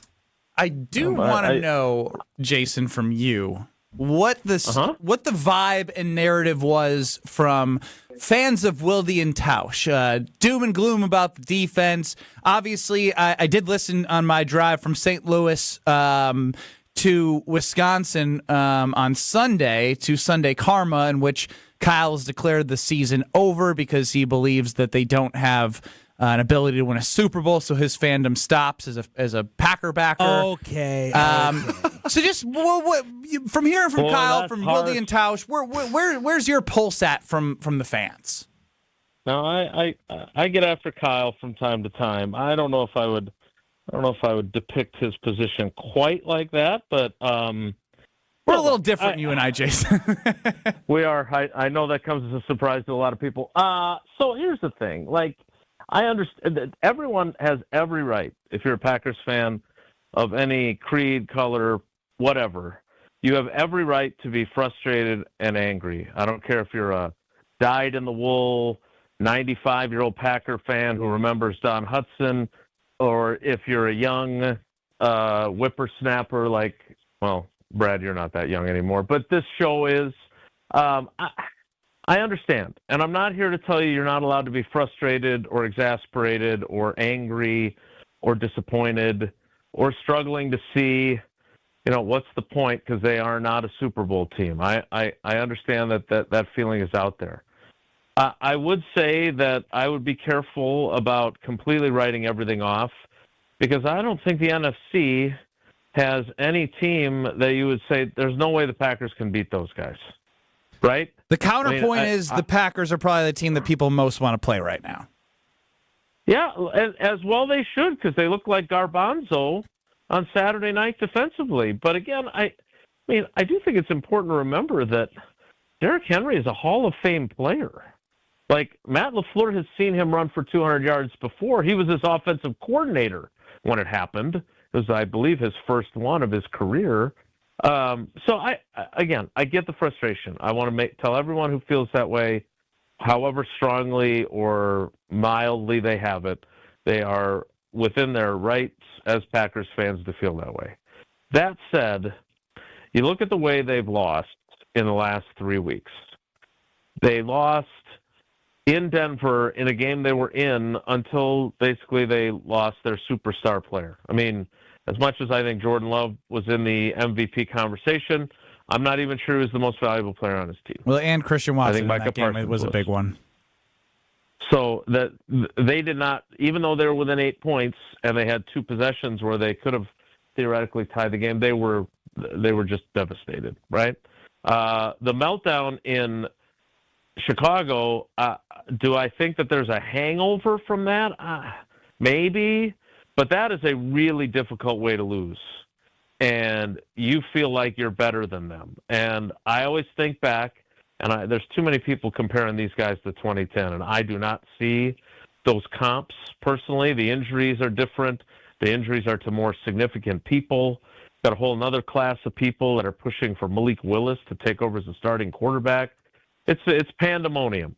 But I would say there's one. Thank you. I couldn't agree more. But I think there is one parallel, and that is the Packers went to Atlanta. That was back when I traveled for every game.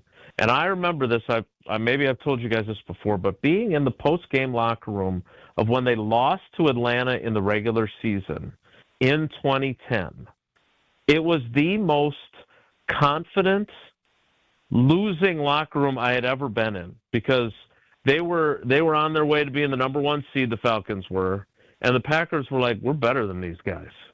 And then what happened when they made it to the playoffs and faced them? They ran them out of their own building. Right? I am not saying that the Packers will do that at Soldier Field if they get the Bears. But I still have all kinds of belief that the Packers are the better team. They were the better team for about 57 minutes. And I know Bears fans that'll be in your YouTube comments and that are in my Twitter feed are going to go after me again, which is fine because I've just stopped looking. But the fact of the matter is the Bears are a very good team. They're better than I thought they were. I was going to say you were going to do a reassessment after Sunday Karma after watching them at night. Yeah, and I thought defensively, both those teams had a hard time, right? That's how you end up with a score like that. But I thought they emptied the bucket, and I'm very curious to see how things will go for them on Sunday at Soldier Field against a Lions team coached by a guy who got the Lions up for a game that they had nothing to play for when they came here in 2022 and they beat these guys. So my point is that I don't think the Packers are sitting in the locker room. I think they're off today, but they weren't sitting in the locker room yesterday going, God, we're screwed. I was listening to that Sunday Karma show and the amazingly talented Kyle Wallace is right. We're cooked. I don't think they're thinking that way. I think they think they should have won in Chicago, and that if they have to go back to Chicago, they're going to beat them. I don't think they're going to go much further, to Kyle's point about them being a Super Bowl team, and if they're not going to be one, what's the point? I don't think that they're going to be in an NFC championship game. But again, who scares you the most of the other teams that are going to be in the postseason, with the asterisk of we don't know who the NFC South champ will be? The Packers scare me the most. Sure, but for an opponent, because they're not having an inter-squad scrimmage, Ben. No, I understand. I'm just seeing correction. The Packers want to play the Packers and beat themselves on the Carbless Talk and text line, so I was just using that. Clever. That is funny. Yeah, that's clever. But I seriously want to know. Like, I would say the Rams, right? I guess I would say the Eagles, but really, like, the Eagles are, I assume there's some version of KBN on WIP that they still think, I mean, I know they got the win against Buffalo yesterday, but they don't think their team's any good, right? I mean, they were egging the offensive coordinator's house, for crying out loud. I guess my point is that the Packers are deeply, they literally were. Like, no, I know. It's just funny to say out loud. Like, that's a real sentence. It's 1-25, right? Yeah. Exactly. It's very different than, like, online, egging them or something. So my point is that I think the NFC is wide open. And if this is a wake-up call for the team that got run out of their own building by Derrick Henry, I'm not writing them off. I don't think they're a Super Bowl team without Tucker Kraft and Micah Parsons. I've been saying that for weeks. I stand by that. But I think they can still make some noise. I don't think all is lost.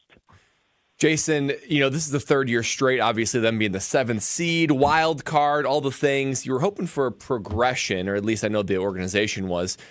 how much more pressure is on Goody, LaFleur, the whole team itself, to get that first-round win this year than in prior years?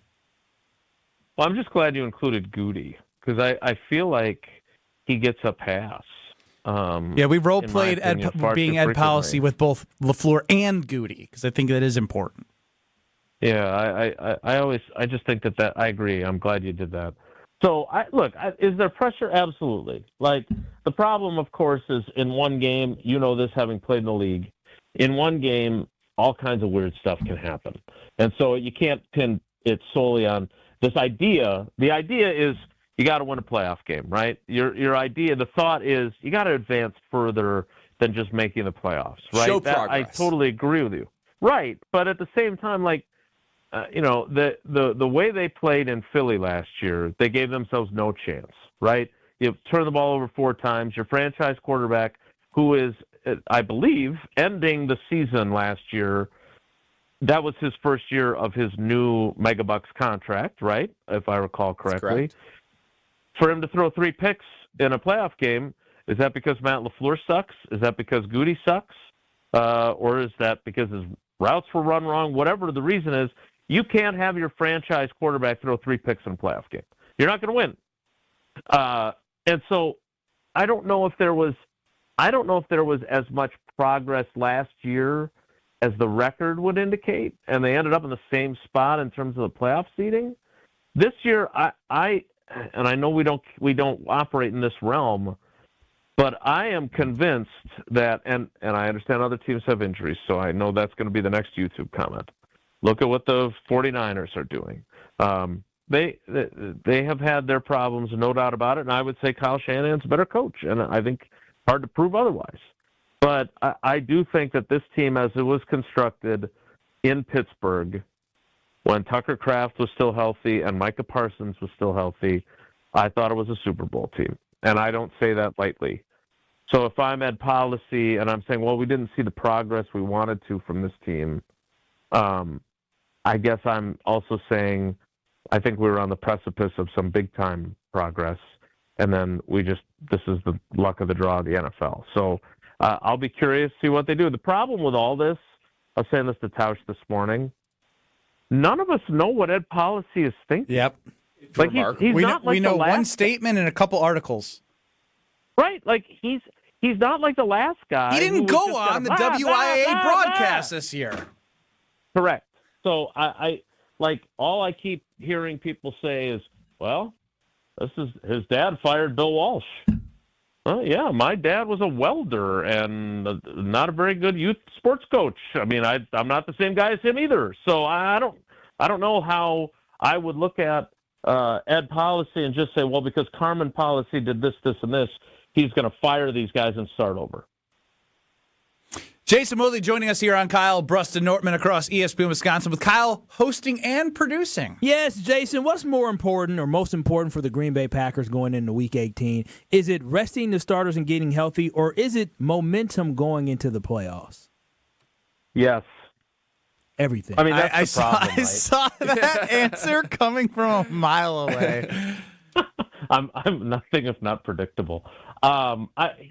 Look, I don't envy the situation Matt LaFleur's in, because doesn't it feel like every time he's had to choose this, it's like, you guys are probably too young, but I used to get these choose your own adventure books. If you want to go into the forest, right? You want to go into the forest, turn to page 46. Nerds. Go, right. Thank you very much.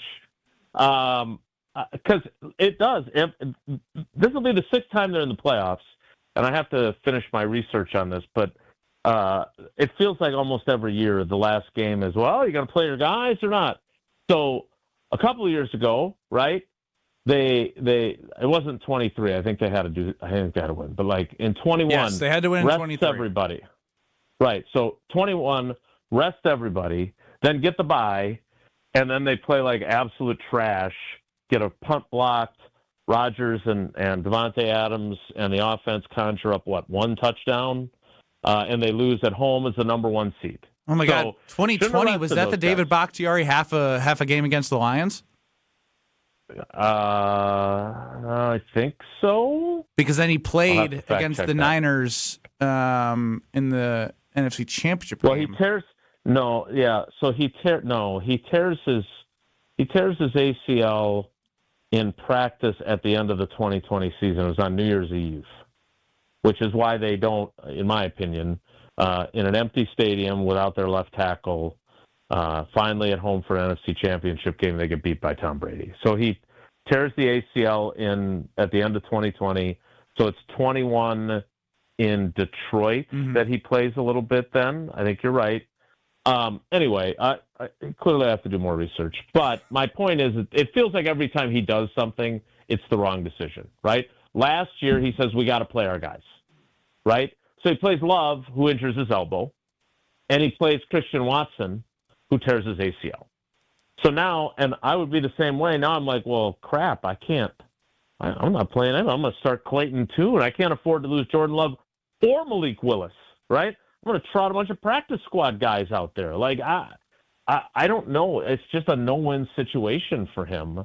So to Kyle's question, I personally would say you got to get things going in the right direction. You need kind of a feel-good type success story. But here's the other thing, and I don't think this way.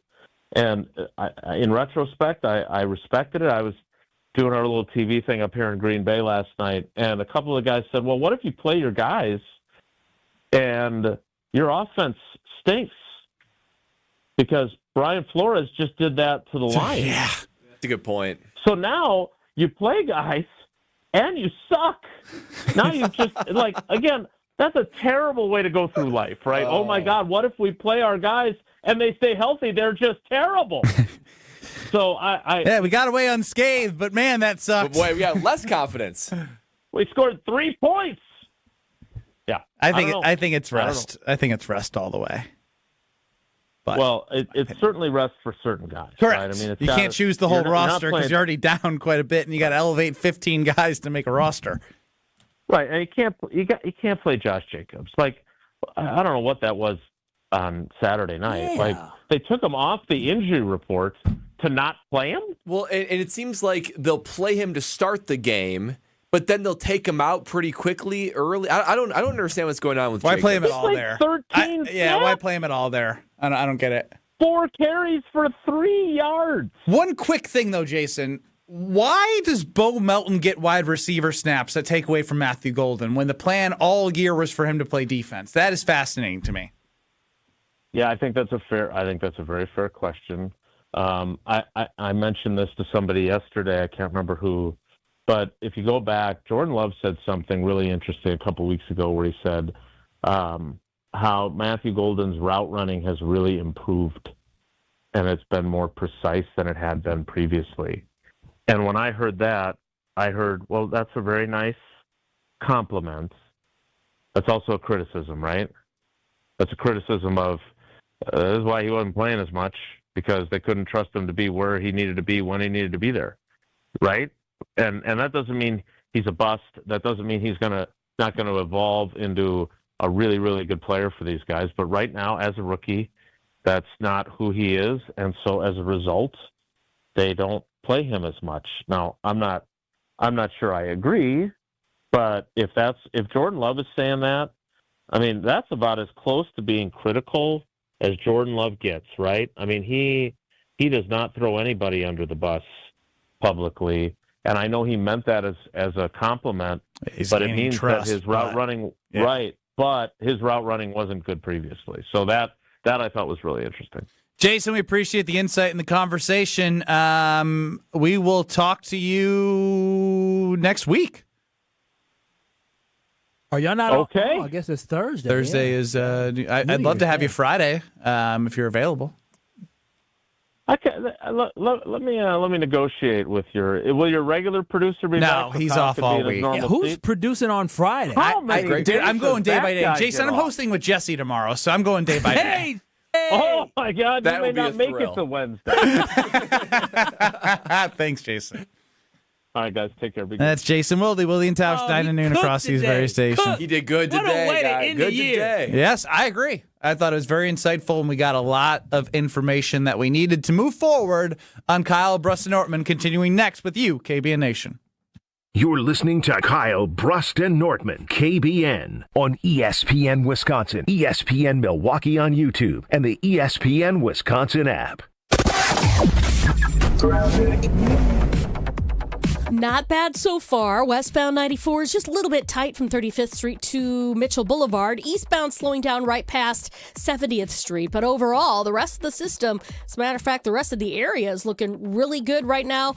The road conditions are doing a lot better than they were this morning so far. And checking the TMJ4 Storm Team forecast. Tonight, partly cloudy, a low of 10 above. Tomorrow, mostly sunny, snow later on, a high of 27. Weather is brought to you by Wisconsin Indoor Golf Center in Waukesha. Their first two-man scramble of the season is underway. Play Paynes Valley for a shot at cash prizes. Must play by December 31st. Sign up now at wisconsinindoorgolfcenter.com. From the WTMJ Traffic Center, I'm Debbie Lazga on 94.5 ESPN.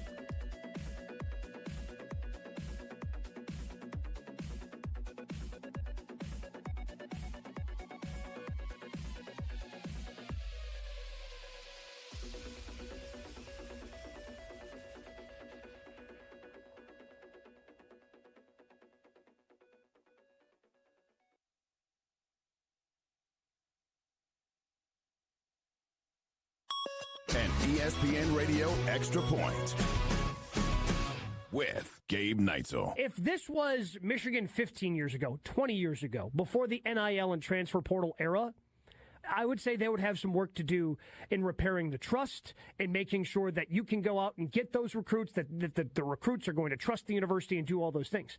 Now it just seems like as long as you're spending the money, you're going to be competitive. Yeah. And I don't think the boosters are going anywhere. They've loved Michigan football for a very long time. So as long as you have the money continuing to flow into the program, I feel like hiring Kyle Whittingham is a great hire for the University of Michigan because he's still going to have the support. He's gone out, shown that he can be a highly effective coach. Heck, in the BCS era, he led Utah to an undefeated season. But he has shown that he can be a highly successful coach. And if he gets the support that most coaches do at Michigan, I think he's going to be fine. Texting enrolls you into recurring automated text messages. Consent not required to purchase. Message and data rates may apply. Man, I love seeing the old gang at these reunions. Did you see Brian? He's in better shape than he was 25 years ago. How is that even possible? Yep, I ran into him a few weeks ago and had to ask. He told me he started taking Nugenix Total T2. The testosterone booster? Yeah, but it's way more than that now. It also skyrockets your nitric oxide in as little as 3 hours. I started taking it right away and I'm already seeing results. I was wondering what you were doing. You seriously crushed me in that pickup game last week. Yep, after 40, energy, strength, drive, it all starts going downhill. But with T2, I feel like my old self again. Stronger, leaner, and my energy is way up. My wife even noticed a difference. They're giving out complimentary bottles right now. Just send them a text. Text CAR to 321-321 for your complimentary bottle of new Nugenix Total T2. Text now and you'll also get a free bottle of Nugenix Thermo X, our most powerful fat incinerator. That's CAR to 321-321. These statements have not been evaluated by the FDA. Product not intended to diagnose, treat, cure, or prevent any disease. The holidays are full of moments worth saving. Family dinners, cozy nights, holiday parties that last all night. And Carbless makes every one of them better. Crisp, refreshing, and full of flavor, 0 sugars, 0 carbs, and only 100 calories and gluten-free. Carbless is the gift that keeps on giving. A guilt-free cocktail that never compromises on taste, turning every sip into a little celebration. This season, bring bliss to every holiday moment with Carbless. Full of flavor, no compromise. Can you feel it? It's the thrill of witnessing a walk-off grand slam, a game-winning touchdown, a buzzer-beating 3. Yeah, you know the feeling. And there's only one place to experience that raw exhilaration.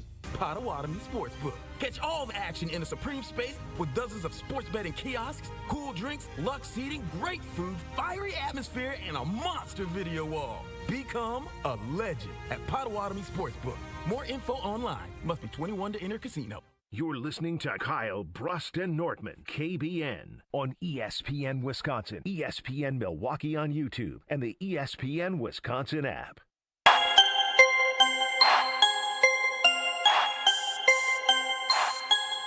Ben Brust, Bradley Nortman, and Kyle Wallace is here. He is running the show for Alex Strofe, host-producer today. 800-990-3776 is the Carbless Talk and Text line. And we're on YouTube at ESPN Milwaukee and at ESPN Madison. And of course, the ESPN Wisconsin app. Now, the team that is coming up a lot today, more than I expected, but I understand why, is the San Francisco 49ers. Now, Jason put it very clear, Kyle Shanahan's just a better coach than Matt LaFleur. But that's why it all ties into everything, because he's been here 7 years, and he's got 1 year left on his contract after this season, where all we know from Ed Policy is the one little media scrum he did where he said he doesn't like lame duck quarterbacks, GMs and coaches.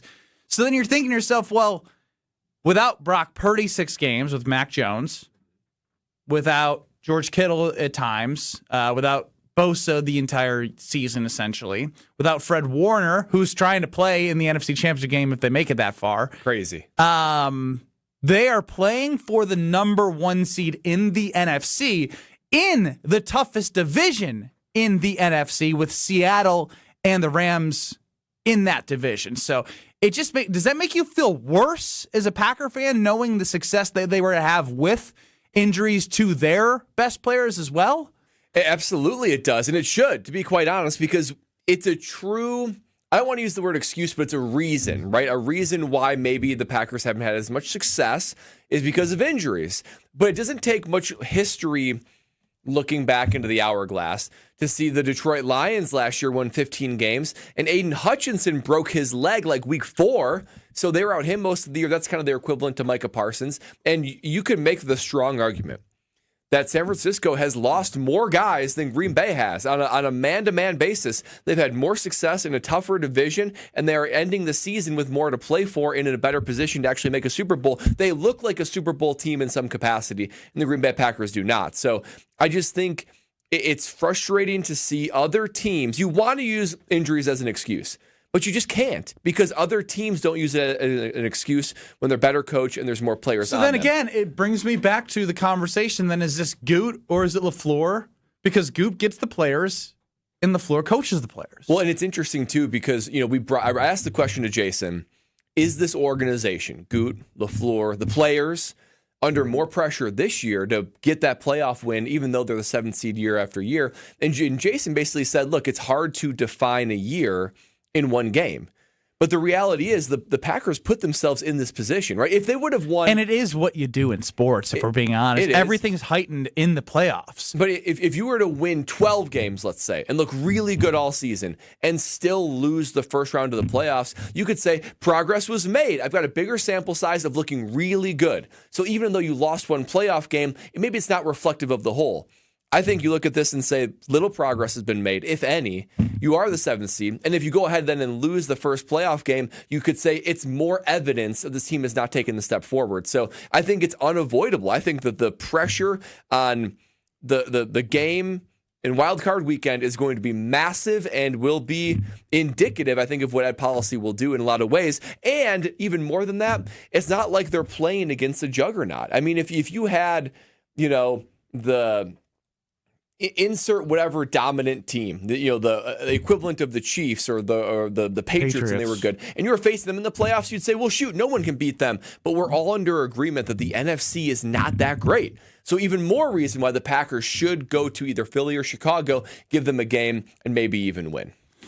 Kyle Wallace working hard back there as cameras are. I tell you, that camera every time. Every time. It's not just you. No, I know that. I tell AI has infiltrated it. We're embracing AI here. It's infiltrated that camera. That artificial intelligence is broken. It needs to be fixed. Yeah. So you just be honest with me. Do you have any idea what we've been talking about? No. Honestly, I was listening and I was catching on a Brad. So just host extraordinaire, not producer and host extraordinaire. I was following Brad. I ain't gonna lie to you. The camera threw me all off. I found a song and I got thrown off. Brad was saying, Don't worry about it. The 49ers being able to bounce back despite all these injuries. Where do you put it on? Goody or LaFleur from a players and coach standpoint? No, I think, well, obviously it's a combination of things, but honestly, I don't believe that we have the depth to be able to survive, right? And I say that because we look at the offensive line, and a lot of stuff is development, but some of these guys are just busts. When you look up and down the draft classes that Goody has had, a lot of those guys are either clearly not on our roster or not even in the league. You're talking about guys that you drafted 4th, 5th, 6th, 7th round. If you are not able to build your roster in those 3 to 7 rounds and those guys are out the NFL 4 years later, that means you're not doing a good enough job as a general manager to have the next man up mentality. And I think that is the Green Bay Packers problem. You can't miss in the first round and also miss in the 6th and 7th round and not have any undrafted free agents pop out or do anything special for you. We haven't had a Devondre Campbell type guy in a very long time. Yeah, that is a good point. Rasul Douglas. We haven't had that in years. Rasul and Devondre Campbell are the two impactful players wherever they were picked up. Those were free agency. But you need those guys to make up the roster and have bigger impacts than we're seeing, especially on the outside when you sign in Nate Hobbs and you're literally begging not to play him, but Carrington Valentine, a 7th-round pick, plays so bad that you have to play him. Then he gets hurt.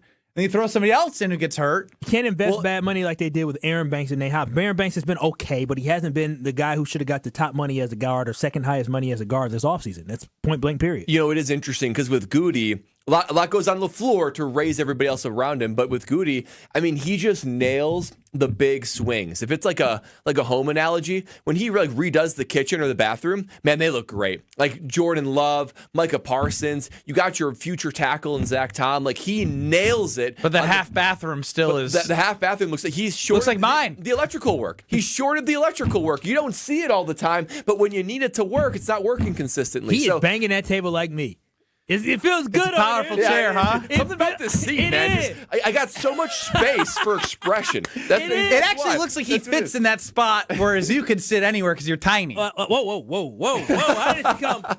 What are we coming at the short king for? All I did was just comment how he's. Well, you weren't paying attention to the segment because you got distracted by the cameras. Yeah, well, I'm trying to do two things, but I had a good answer, didn't I? It was okay. On YouTube, at ESPN Milwaukee, at ESPN Madison, 800-990-3776. We're going to wrap up the ESPN Wisconsin portion of the show, and Kyle doesn't know how to hate watch. We can go to Dave next. I run this show. Next. You're listening to Kyle, Brust, and Nortman, KBN, on ESPN Wisconsin, ESPN Milwaukee on YouTube, and the ESPN Wisconsin app. All the antics. Why the hell are we still doing encores? I go to the Killers, and they leave the stage. Oh, thank you. Good night. Oh, I can't believe they didn't play Mr. Brightside. All the action. Losing somebody like Micah Parsons, everybody on the defense was better because of Micah Parsons, and you lose a guy like that, it's hard to stomach. The best of both worlds lives right here. Jen, Gabe, and Chewy. Weekday mornings from 7 to 9 on 94.5 ESPN, the ESPN Wisconsin app, and ESPN Milwaukee on YouTube. Outfit your crew. Your workforce is your brand. From uniforms to safety apparel, Alpha Custom Apparel helps you outfit your team with gear that looks sharp and works hard. We create durable, functional apparel that keeps your crew comfortable and confident on the job. No more digging through endless catalogs. We handle the details so you can focus on running your business. With fast turnaround, custom options, and friendly Midwest service, we make it easy to keep your team looking their best. Visit alphacustomapparel.com. Let's get to work. This holiday season, imagine a home that feels safer, cozier, and truly yours. Hey, I'm Brad Nortman, and I know how much it means when your home finally works the way you've always hoped. Lifetime Home Services helps families create that comfort. From cleaner air and radon safety to organized closets and smart home automation, it's all about making your home feel better every day. Mention this ad during your consultation for 10% off. Plus, earn credits towards future home projects with our end-of-the-year special. Start creating a home that feels good to live in at lifetimehomeservices.com. I've been to my fair share of green and gold games, and the best way to get there is with AccuTrans Group. At Good Karma Brands and ESPN Milwaukee, we use AccuTrans Group to get our partners to and from Green Bay, and it's always first class. From stadiums to concerts and tailgates, your game day fun starts the moment you step on board. Sit back, relax, and let their professional chauffeurs handle the traffic while you enjoy the ride. AccuTrans Group is Milwaukee's premier ground transportation, available 24/7 with sedans, SUVs, limos, vans, and buses. Book today at AccuTransGroup.com. Whether you're hitting the road for the holidays or heading up north to see family and friends, make Higher Love Cannabis Company in Menominee, Michigan your first stop. Just across the Wisconsin border, Higher Love offers award-winning, organically grown products that you can trust, plus new incense, apparel, and holiday-ready gifts. Fuel your trip, stock up for the season, and don't forget to grab a photo with Sasquatch while you're here. Your perfect holiday stop is waiting at findhigherlove.com/CBD. Without an Advent clinic nearby, people suffering needlessly from chronic nasal congestion and sinus infections would be stuck with either Band-Aid or Sledgehammer solutions. Band-Aids are pills or nasal sprays, and they're not true solutions. Surgery is a sledgehammer, and that's what we're trying to avoid. Because most people don't need surgery for nose and sinus issues, nor do they want a 14-day recovery. Our unique Advent approach can, in 20 minutes in our office, open your blocked nose for good, with only 1-day recovery. I'm Advent founder Dr. Kandula. Outside of Advent's four walls, invasive surgery is what they'll recommend. But here you will find effective and convenient in-office solutions to help you stop the need for Band-Aids and avoid the sledgehammer. Go to adventknows.com to schedule your appointment, because Advent knows when you breathe well, you live better.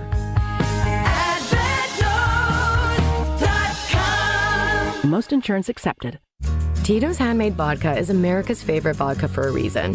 From the first legal distillery in Texas, Tito's is 6 times distilled till it's just right, and naturally gluten-free, making it a high-quality spirit that mixes with just about anything, from the smoothest martinis to the best Bloody Marys.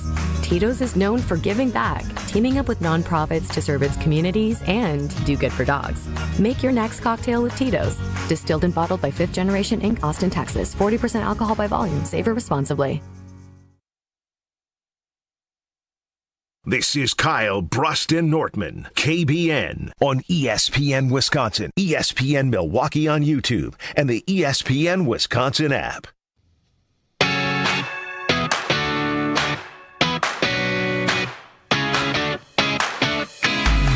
Still am being told by my wife that her favorite gift was not the nice piece of jewelry or whatever. It was the private tennis lessons to the Princeton Club in New Berlin. And you have an opportunity at the Madison locations and the New Berlin location to find your better tomorrow. Lock in your rate before the end of the year at the Princeton Club. If you can, go get a tour now, ASAP. You'll see the clean health club filled with energy, free childcare with the membership. You can have that strong body, strong mind, and help provide a strong community at the Princeton Club. So go there for your better tomorrow. Do I give Strofe his gift? You guys have received your gift. I still have received nothing from Kyle. I'm not expecting that. He's just going to use my gift to fund the bachelor party going on. Got to catch up. You gave me $14 jumper cables and wine that I had to give away because it was 2 sweets that you got for free. Milwaukee tax is 7%, so it was $14.99, $15.99. Add the tax, it's probably $18.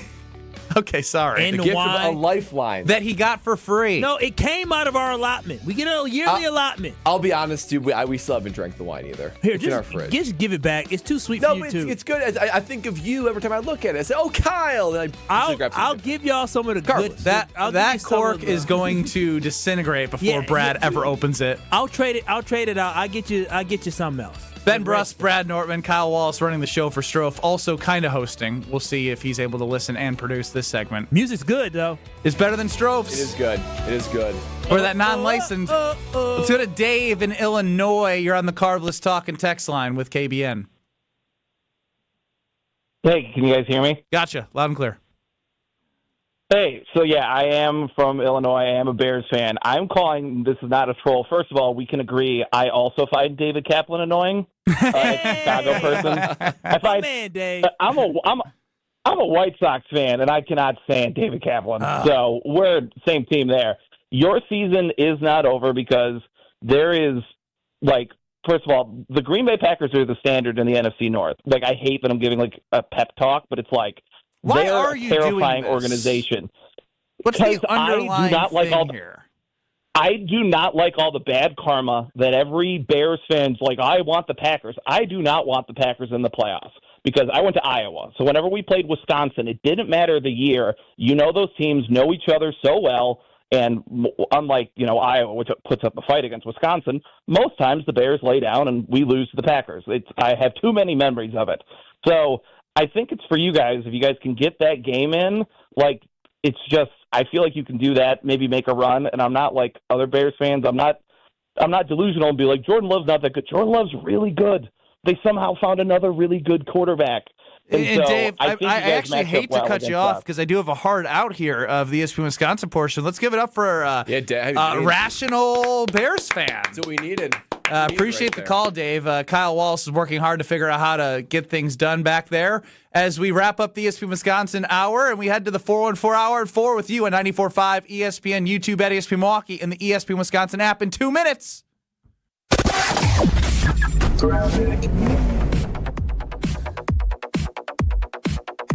We do have a crash on 94 westbound at 35th Street, off on the right shoulder.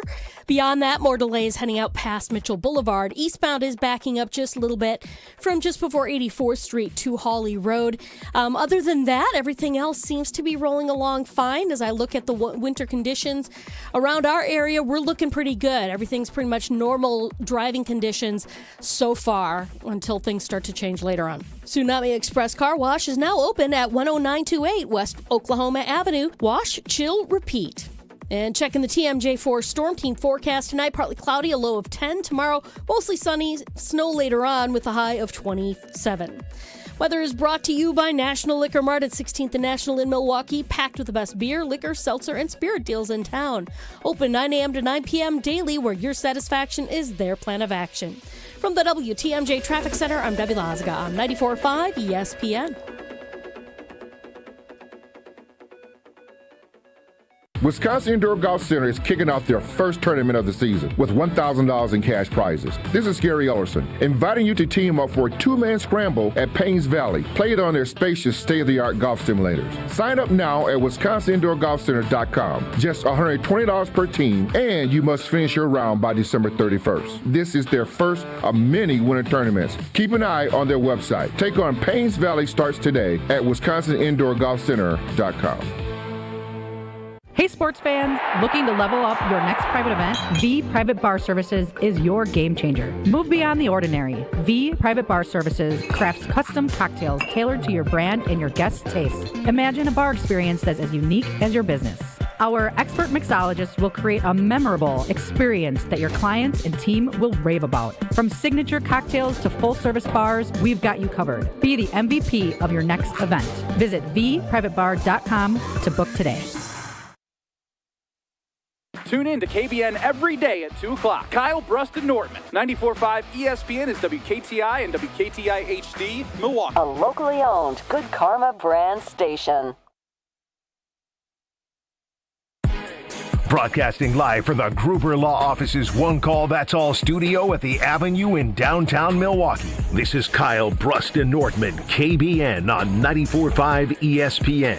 The ESPN Wisconsin app, and streaming live at ESPN Milwaukee on YouTube. The 414 hour on KBN is brought to you by Siding Unlimited. Siding Unlimited is Wisconsin's leader in Pella window installation. Looking for new windows, siding, roof, and doors? Visit them at sidingunlimited.com.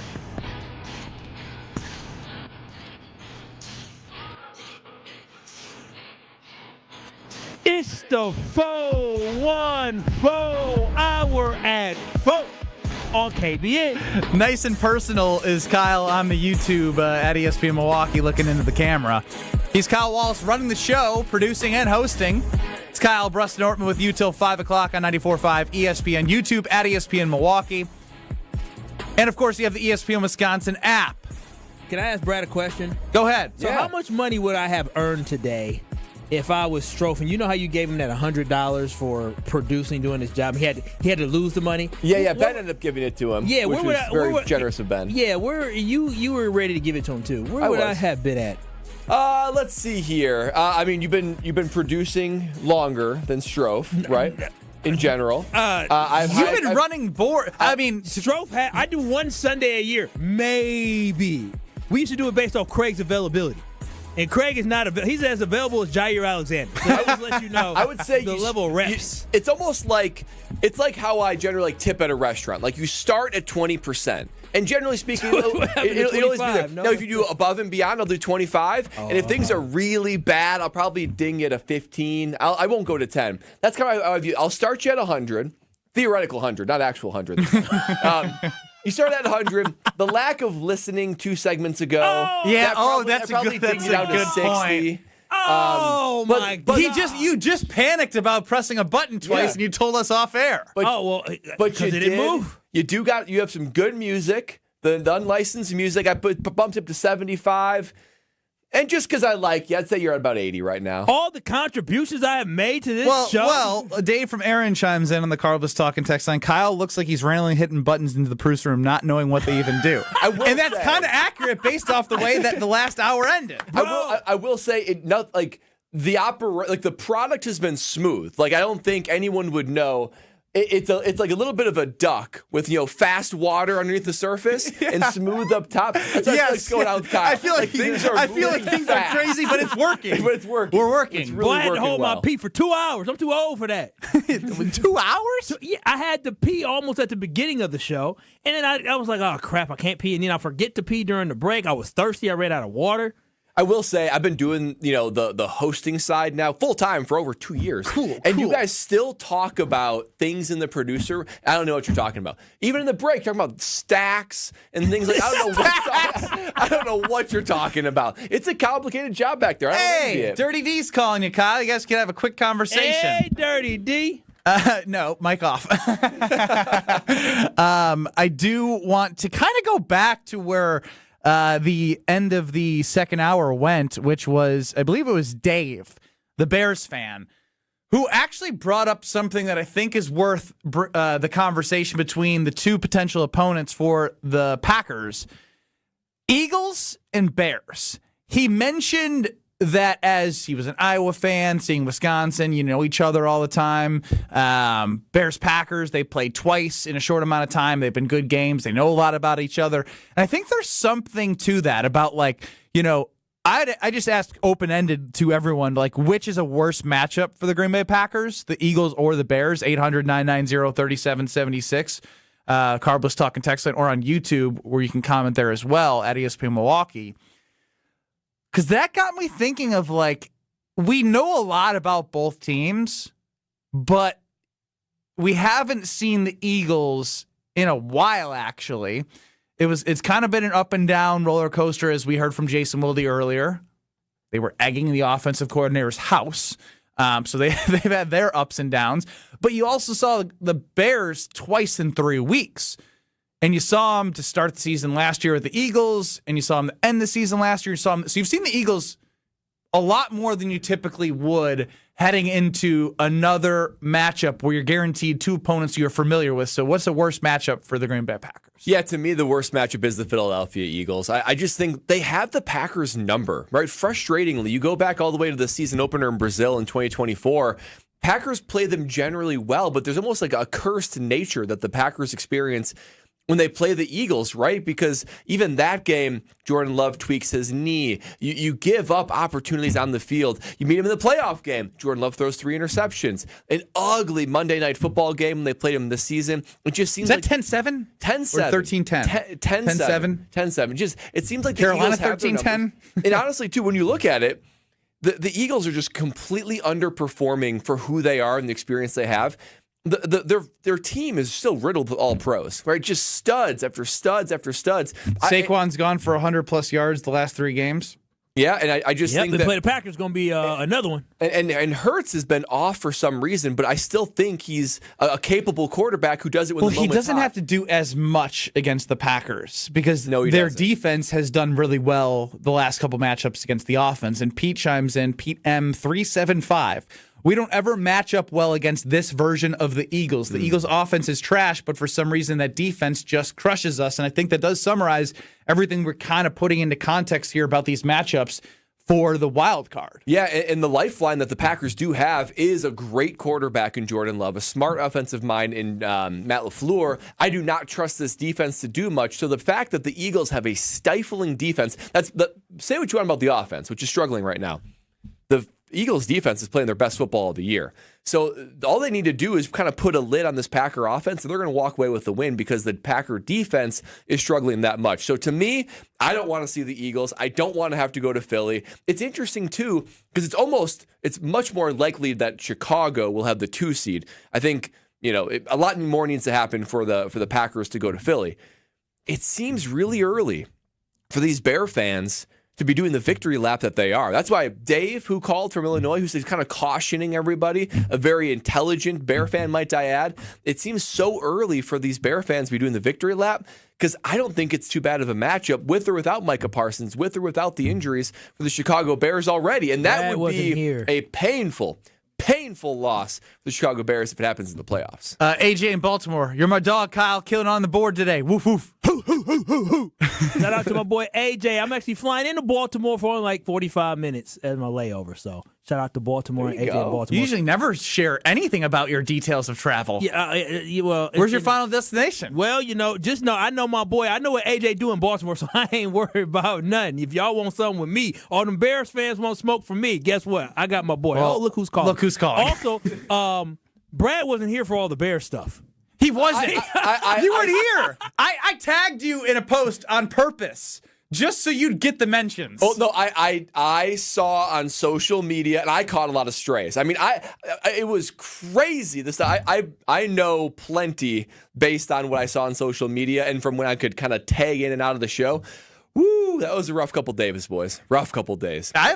For you, I thought it was fun. Well, yeah. Other than the fact that the last 3 minutes. What did Brad mean rough? Yeah, you were off, because I saw the mentions. You guys were getting killed down there. Listen, I'm calling it right. Between Ben and I, we literally have 2 million views in Chicago off of all social media platforms. That's remarkable. That's minimum.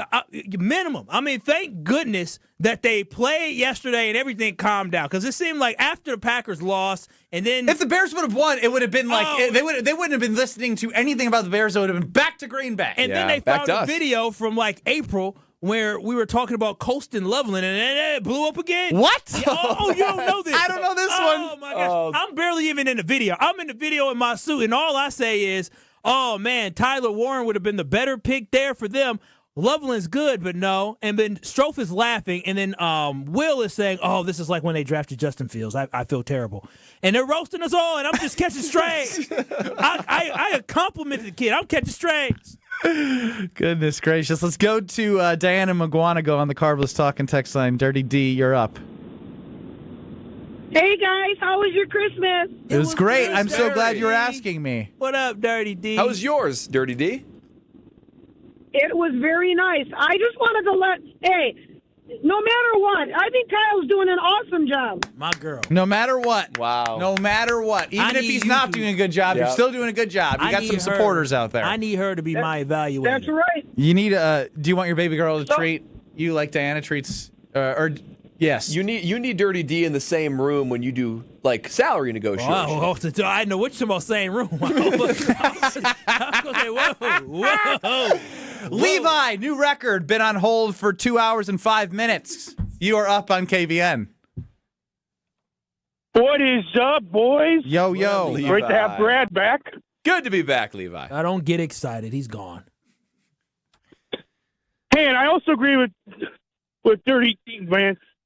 Kyle Walsh has been kicking it back in the back and behind the glass today. Maybe you should produce more often for us, Kyle. I mean, I wouldn't mind it. I mean, I have vacation coming up, so it's a lot easier when I have nothing else to do tomorrow. So, I mean, I like this. You got to stay after and upload some stuff and do all the grunt work. Eye appointment, so I'm going to try my best to get this up. If I get quiet the last 15 minutes of the show, it's because I'm trying to get this up. Levi, quickly, you got a hot take for us? Quickly? He waited 2 hours. Yeah, I got a quick I'll be quick because I'm grocery shopping around, but I'll be quick. I just want to say that I'd rather play the Chicago Bears over the Philadelphia Eagles, and I do not want to see the Bears lose to the Detroit Lions on purpose because they don't want to play us because they're kind of wussies, you know? They're wussies. the Bears are. Wussies. That's all I got to say, I guys. haven't heard wussies in a while, but I'd like to. I haven't heard that in probably 20 years. Thank you, Levi. We appreciate you. I like that. No, Levi. The Bears purposely losing to face the better teams from the NFC West. Do we bring in? That's a radical theory. The next guy, I don't even know. You know, he disappeared for weeks, so it's crazy. He couldn't call after the Bears lost to the Packers, but he can call after the Bears lose to the 49ers. And he's a big regression to the mean guy. The last 30 years now, the Bears are going to regress to the mean against the Packers. I guess since I'm doing that, we'll bring in my delusional brother, Jonathan Brust. Hey, guys. Hope you had a wonderful Christmas. Ben, have you discussed the saxophone yet? I have not. We don't have time for that. Saxophone? Yeah, come on. Go on. Well... No, that's Ben's story to tell. He's got a good picture for you. Hey, I'm okay with the loss. Does it suck? Yeah, it sucks. But that delusional guy from the north. No, I'm dropping him. I'm not doing it. This isn't this. Go call ESPN 1000, Jonathan. Wait. We're not here for your. It sounds like he was being semi-reasonable. I don't care, but he's talking about the Bears' loss. I don't care about the Bears' loss. We're not here for the Bears' loss. This is Wisconsin. Right, for real. I'm okay with that loss. I'm like, huh? Huh? I mean, who cares? We're talking about how Derrick Henry gashed this defense and how they can get ready and get healthy for when they do play the Bears next. That's our focus, not your loss to the 49ers. Yeah, nobody posed that question. Bears fans, how are you feeling about the loss to the 49ers? Just because you're my brother doesn't mean you get a full range of whatever you want to talk about. Dude, I'm trying to find this laugh track. He has so many laughs. I was going to say, I tried giving you as much time as possible. Just hit all the laugh tracks. That's the good one. Oh, yeah. It says Scalzo in Brust laugh track. What?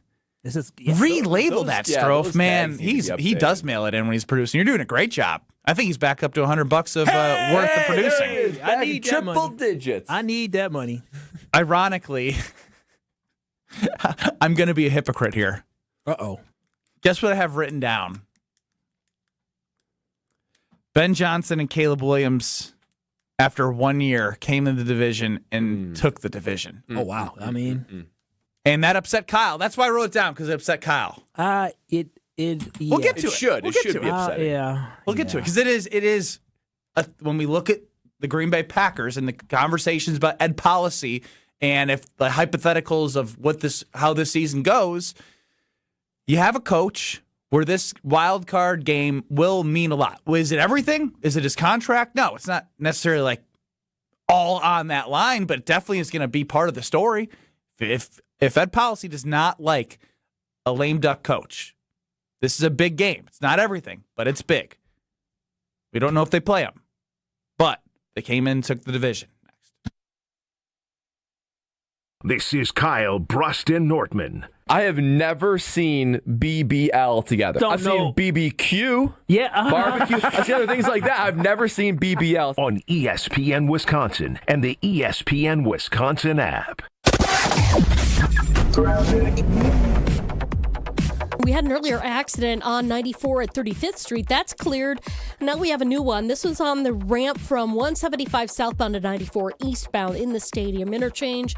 The right lane is blocked with this crash, so careful with that. Otherwise, westbound 94 is slowing down from just west of 35th Street past Mitchell Boulevard. Eastbound's just got a pocket of heavy traffic from about 84th Street to about Hawley Road. And checking the TMJ4 Storm Team forecast tonight, partly cloudy, a low of 10. Tomorrow, mostly sunny, snow later on, a high of 27. From the WTMJ Traffic Center, I'm Debbie Lazaga on 94.5 ESPN.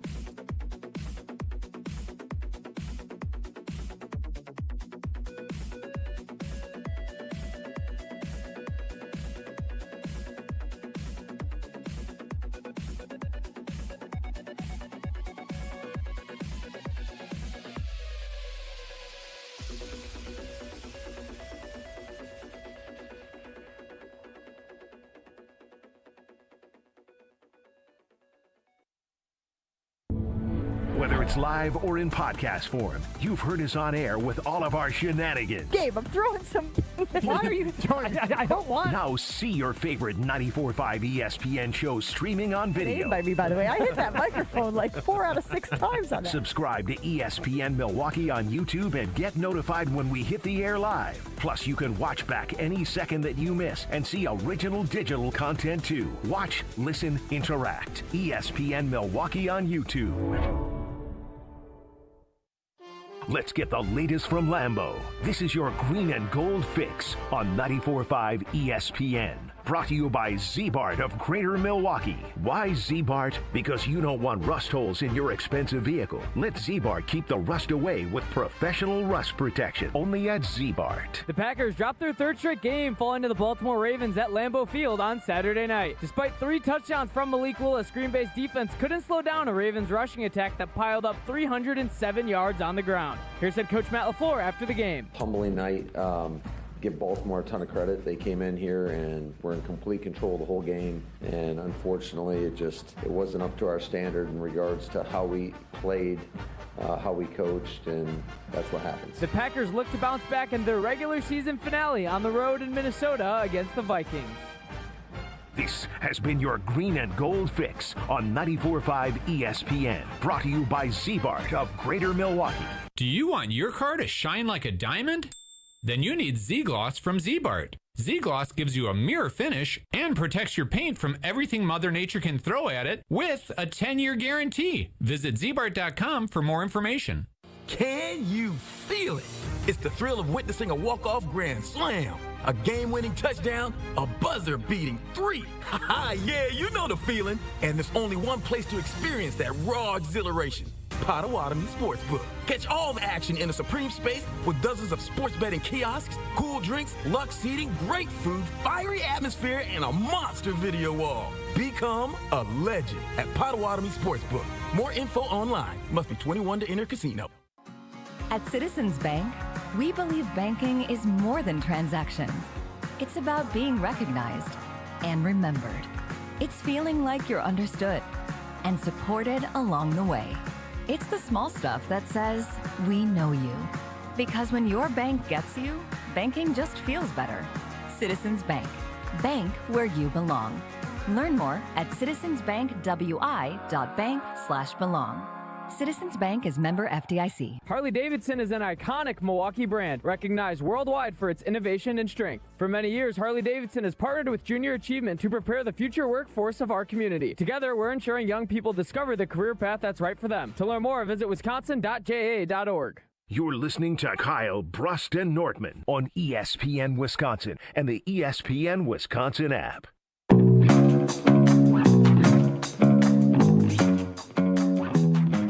You know, I'm vetoing the next conversation.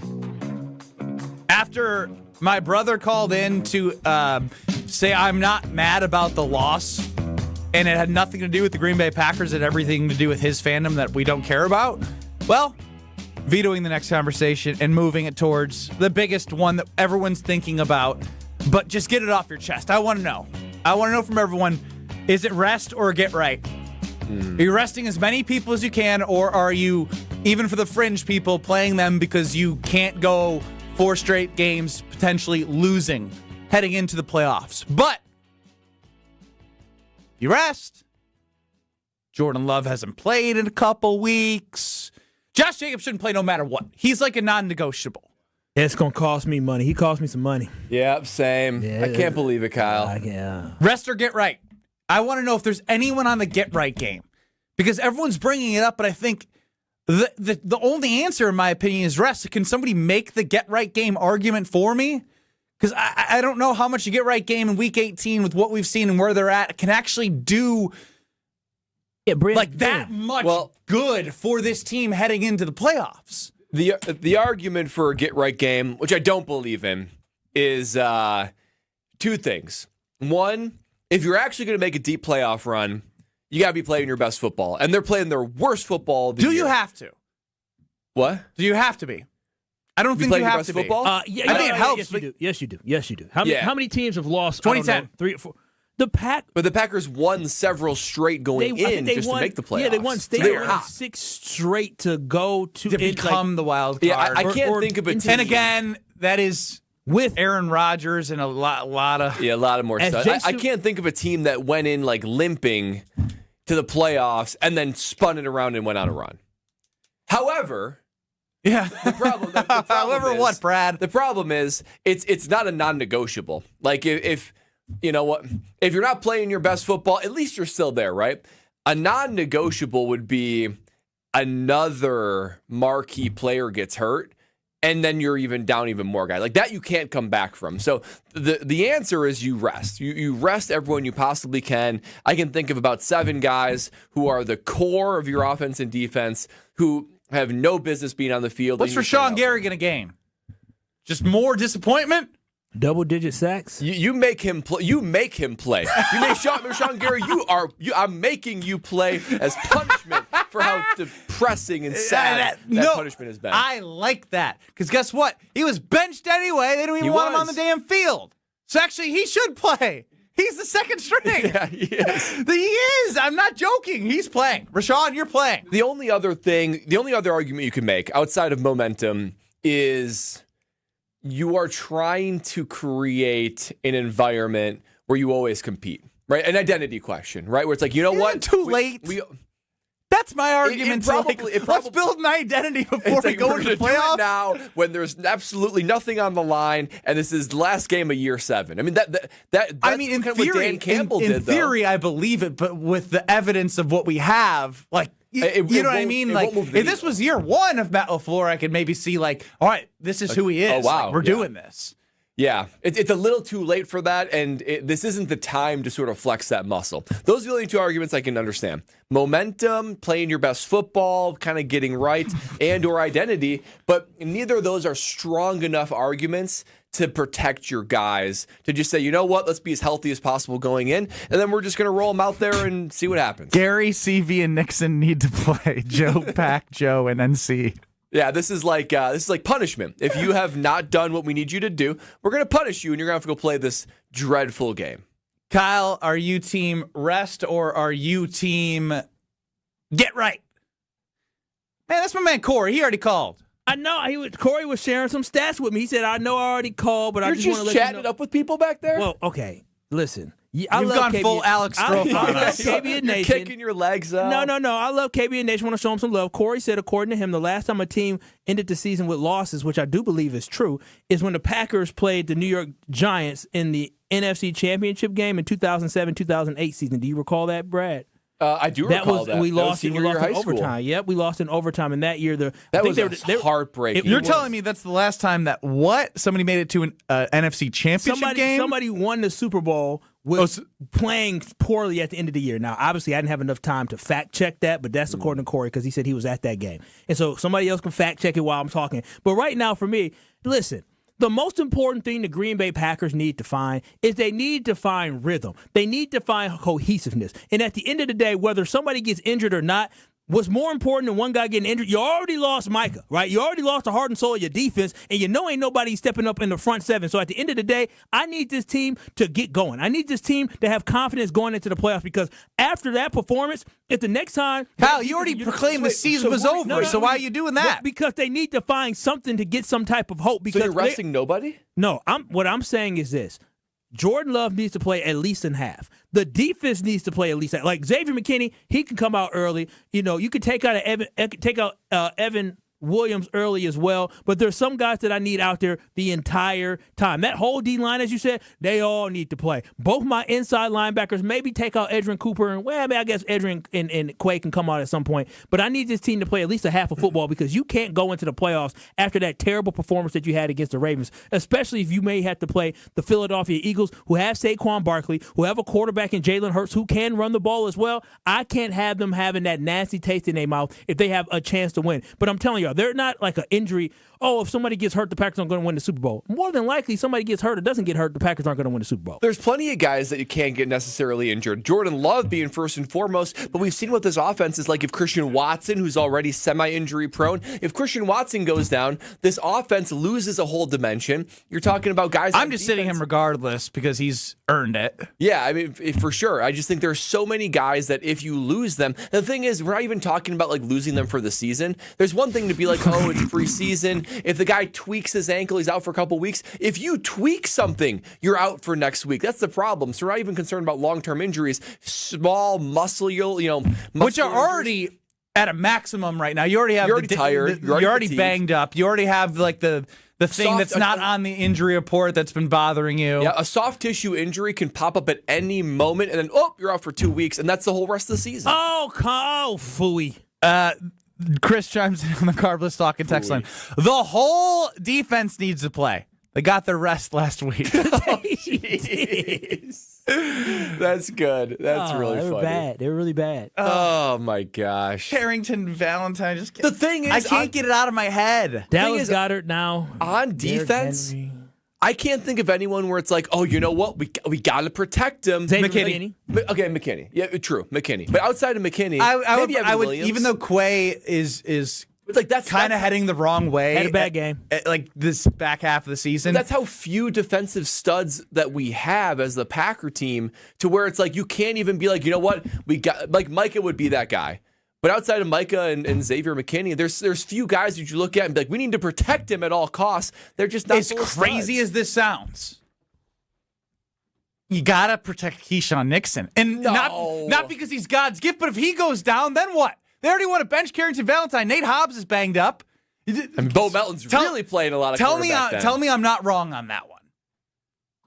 I mean, you're not wrong.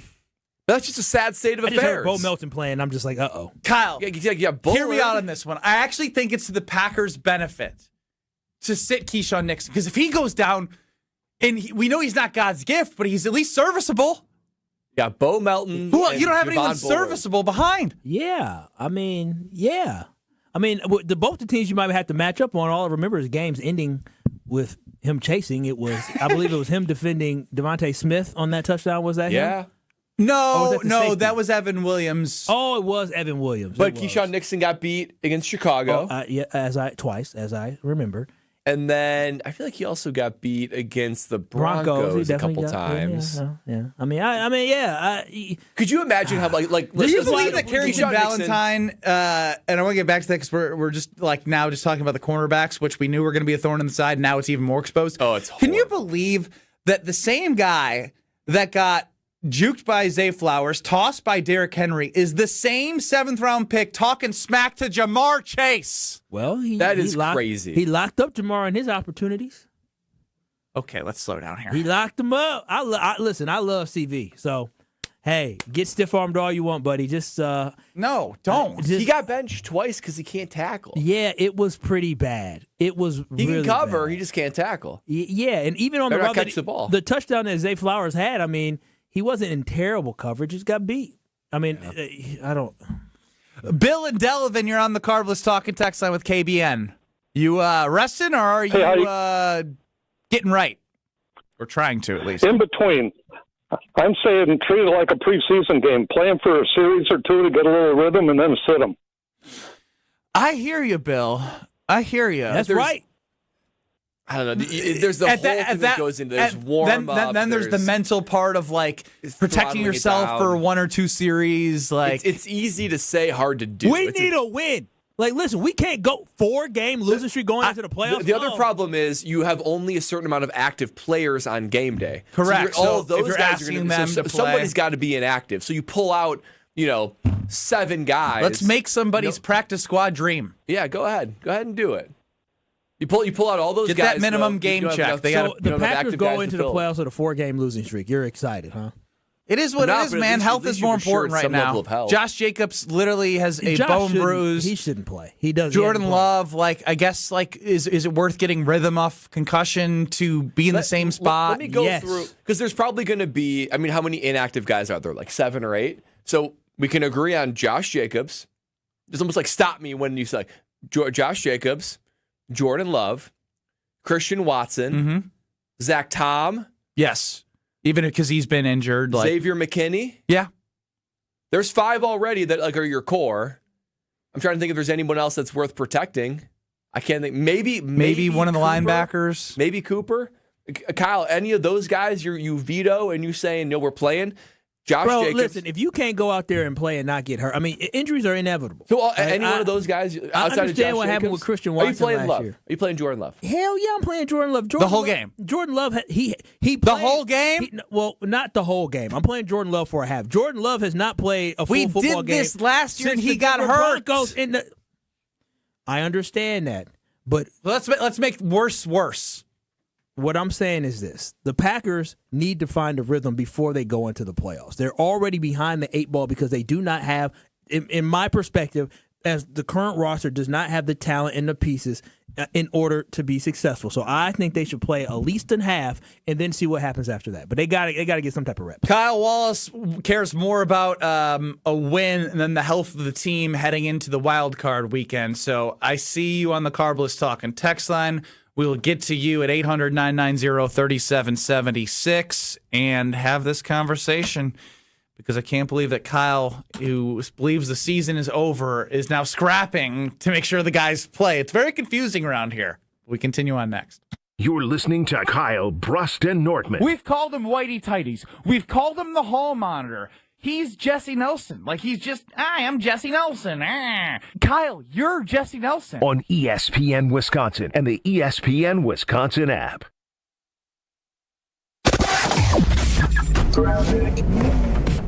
We do have an issue. Southbound on 175, the ramp to eastbound 94 in the stadium interchange is closed right now because of a crash.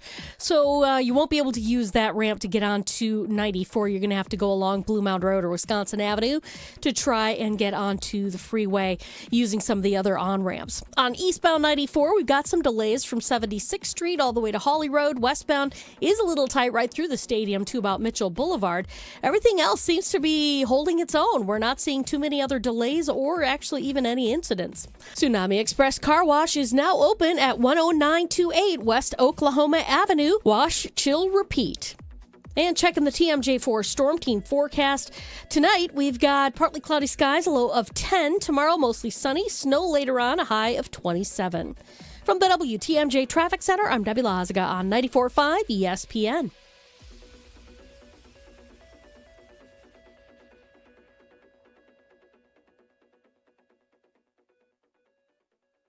Pain has a way of stealing the moments that matter most, especially during the holidays. It's not just your knees, your back, or your shoulders. It's time with family and friends. But in 2026, that all could change when your body remembers how to heal. It just needs a little help finding the way back. Dr. Ashley Caravelli and her team at QC Kinetics here in Milwaukee believe relief doesn't just come from surgery or pain pills. They use your body's own natural healing abilities to repair and restore what's been lost. It's your body's comeback story, powered by the very cells that built you in the first place. No surgery, no pain pills, no long recovery, just your body remembering how to feel alive again. QC Kinetics delivers that long-term relief that you're finally looking for. Make the new year your turning point where pain stops defining you. It's time to take that first step. Literally. Time to walk, enjoy the holidays, live without pain, and live without hesitation. With QC Kinetics, healing is within reach. Schedule your free consultation today at QC Kinetics. Give them a call at 414-240-2298. That's 414-240-2298. 414-240-2298.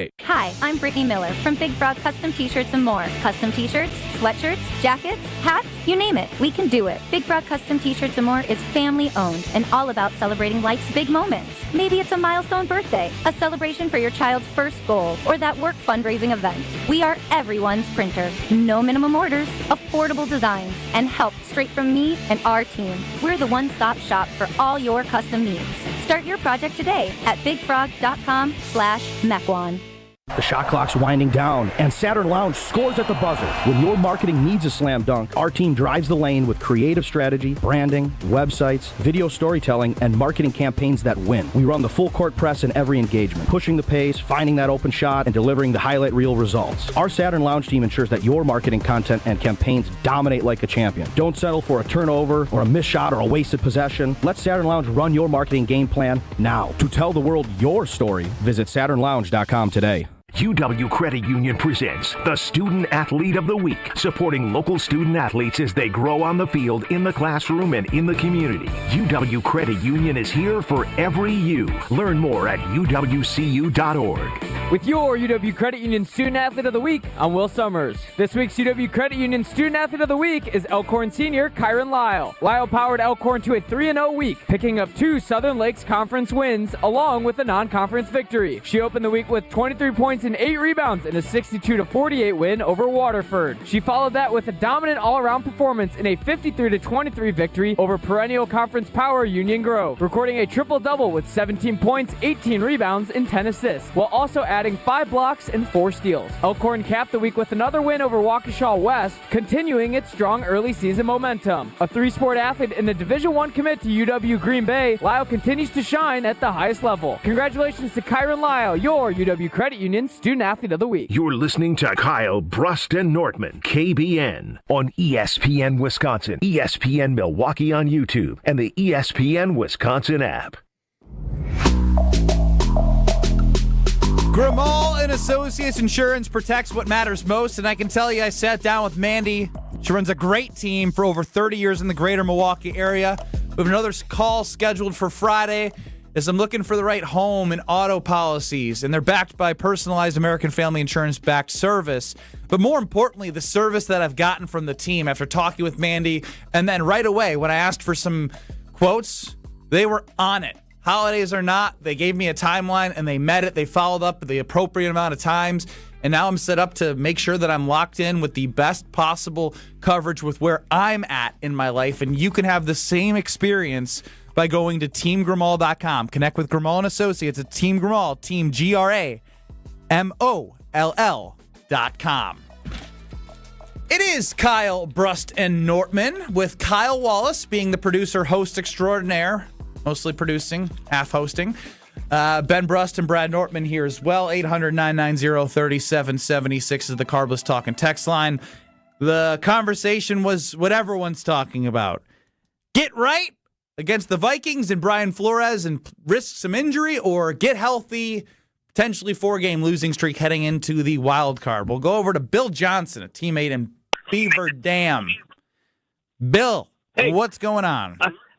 Hi, fellas. How are you? I think everybody's kind of ignoring the elephant in the room, and I don't expect the team to acknowledge this. As a matter of fact, I think I'd be a little bit concerned if they did. But they're finished. I mean, they're done. They might be able to win one playoff game, and I think that would be a monumental accomplishment if they did it. But honestly, I really think as soon as Micah Parsons went out, with the way that their defense is configured, I think they were finished. And the other thing that I have, Kyle talked about whether or not they would have played Jordan Love this week if it had mattered. If he doesn't pass the concussion protocol for the playoff game, I don't play him then either. I don't know that he will or he won't, but I mean, it's Tua, as much as people like to rip on Tua is the living example of don't mess around with the concussion protocol, because I think he had 3 and 5 weeks or something like that a few years ago. I mean, he's concussed when he played the Packers and threw 3 picks in the second half. They just didn't sit him. Yeah, he's never been the same. That's something. I mean, not just for football. I mean, for life. Look, it's something you don't screw around with. I hear you on not screwing around with it, but if listening to Jason last week, Jason Wilde talking about how he doesn't have a history of it, which does help his chances of being cleared even for this week, but for sure by playoffs. Now, I can't say, I guess, for sure, but I hear you on the overall health. What I don't understand is wanting to say finish. I get everything feels bad, but you've played the Bears twice, and even with this version of the Packers defense, you played them pretty well. You managed the clock with Malik Willis. They made plays late. You were better than them for 55 minutes. That wasn't good enough, but enough to know you're right there. So you win that game. You don't know how the rest shakes out. The NFC has been wide open. If you do end up playing Sam Darnold, he leads the league in turnovers. Not that the Packers have been opportunistic there, but it's just not enough for me to say, well, that could be a game in which he turns it over before they end up playing him and they play a different team. So I don't like the finish just yet. I need to see it be finished. Fair? Like I said, though, I don't think the team would ever say that, and I don't expect them to. But I just think, and it's not just Parsons. It was good to see Evan Williams back last week. You don't know how much he was playing hurt, but we were concerned when and Wiley went out with that gruesome injury, and best to him. But I mean, that was another big blow for the Packers. They just picked him up off of somebody's practice squad a couple weeks ago. I mean, that's how thin they are on the inside. Baltimore's a great running football team. But you want to know exactly why they got run on like they did? Because they don't have anybody left. Yeah, they're decimated. And they are. Yeah, and they're light as far as the guys that are outside of the trenches. That's the good part and the bad part of their defense. They run to the ball, but they're like a bunch of big safeties, really. So I mean, it's like I said, it's a tricky one. But I just look at it and go, you know what? You're saying it doesn't matter. They're finished. Yeah, they're done. All right. Listen to Bill Johnson. He's a smart man. We both love the Packers, but we understand the writing is on the wall. We appreciate you, Bill, as always. Thanks, Bill. I mean, he's not wrong in that this team isn't necessarily built for physicality, right? Because, I mean, they're linebackers, Cooper and Quay, it's all speed, right? Even on the outside, it's all speed. Tom Brady was talking about that in the Bears matchup, how great they all go to the ball. But if you go to the ball and can't shed a block, it's a little bit different. And then when you can't tackle Derrick Henry, that's a whole nother problem. But again, this to me is starting to feel like based off if you feel the same as Bill, Kyle, you say Bill's so great, then rest him. You know what I mean? Then rest him, or it doesn't. I guess whatever you say, whatever we all say doesn't matter to you. Yeah. You shouldn't have an opinion on this because it doesn't matter. 2 weeks from why today, do you it's get to all choose over. whether they sit or play when you say the season's okay? There it is. I had to cut his mic off because he was just going and going and going like the damn Energizer Bunny. True power. I see why Strofe just does it. We're not going to paint this picture that I don't love my Packers and believe in my Packers, but what it is I'm not going to falsely follow this team when they have displayed to me without Micah Parsons. They are going to show the inability to stop the run against a legitimate rushing attack. I understand the Bears are a good rushing attack, but I'm afraid of studs like a Derrick Henry. I'm afraid of a guy like Christian McCaffrey, and I'm afraid of a guy like Saquon Barkley. So those guys, they have shown if they want to lean on you, if the Eagles decide they want to run the ball 40 times, the Packers aren't going to be able to stop it. They're not going to be able to bobble. Would you say they were able to stop the Bears?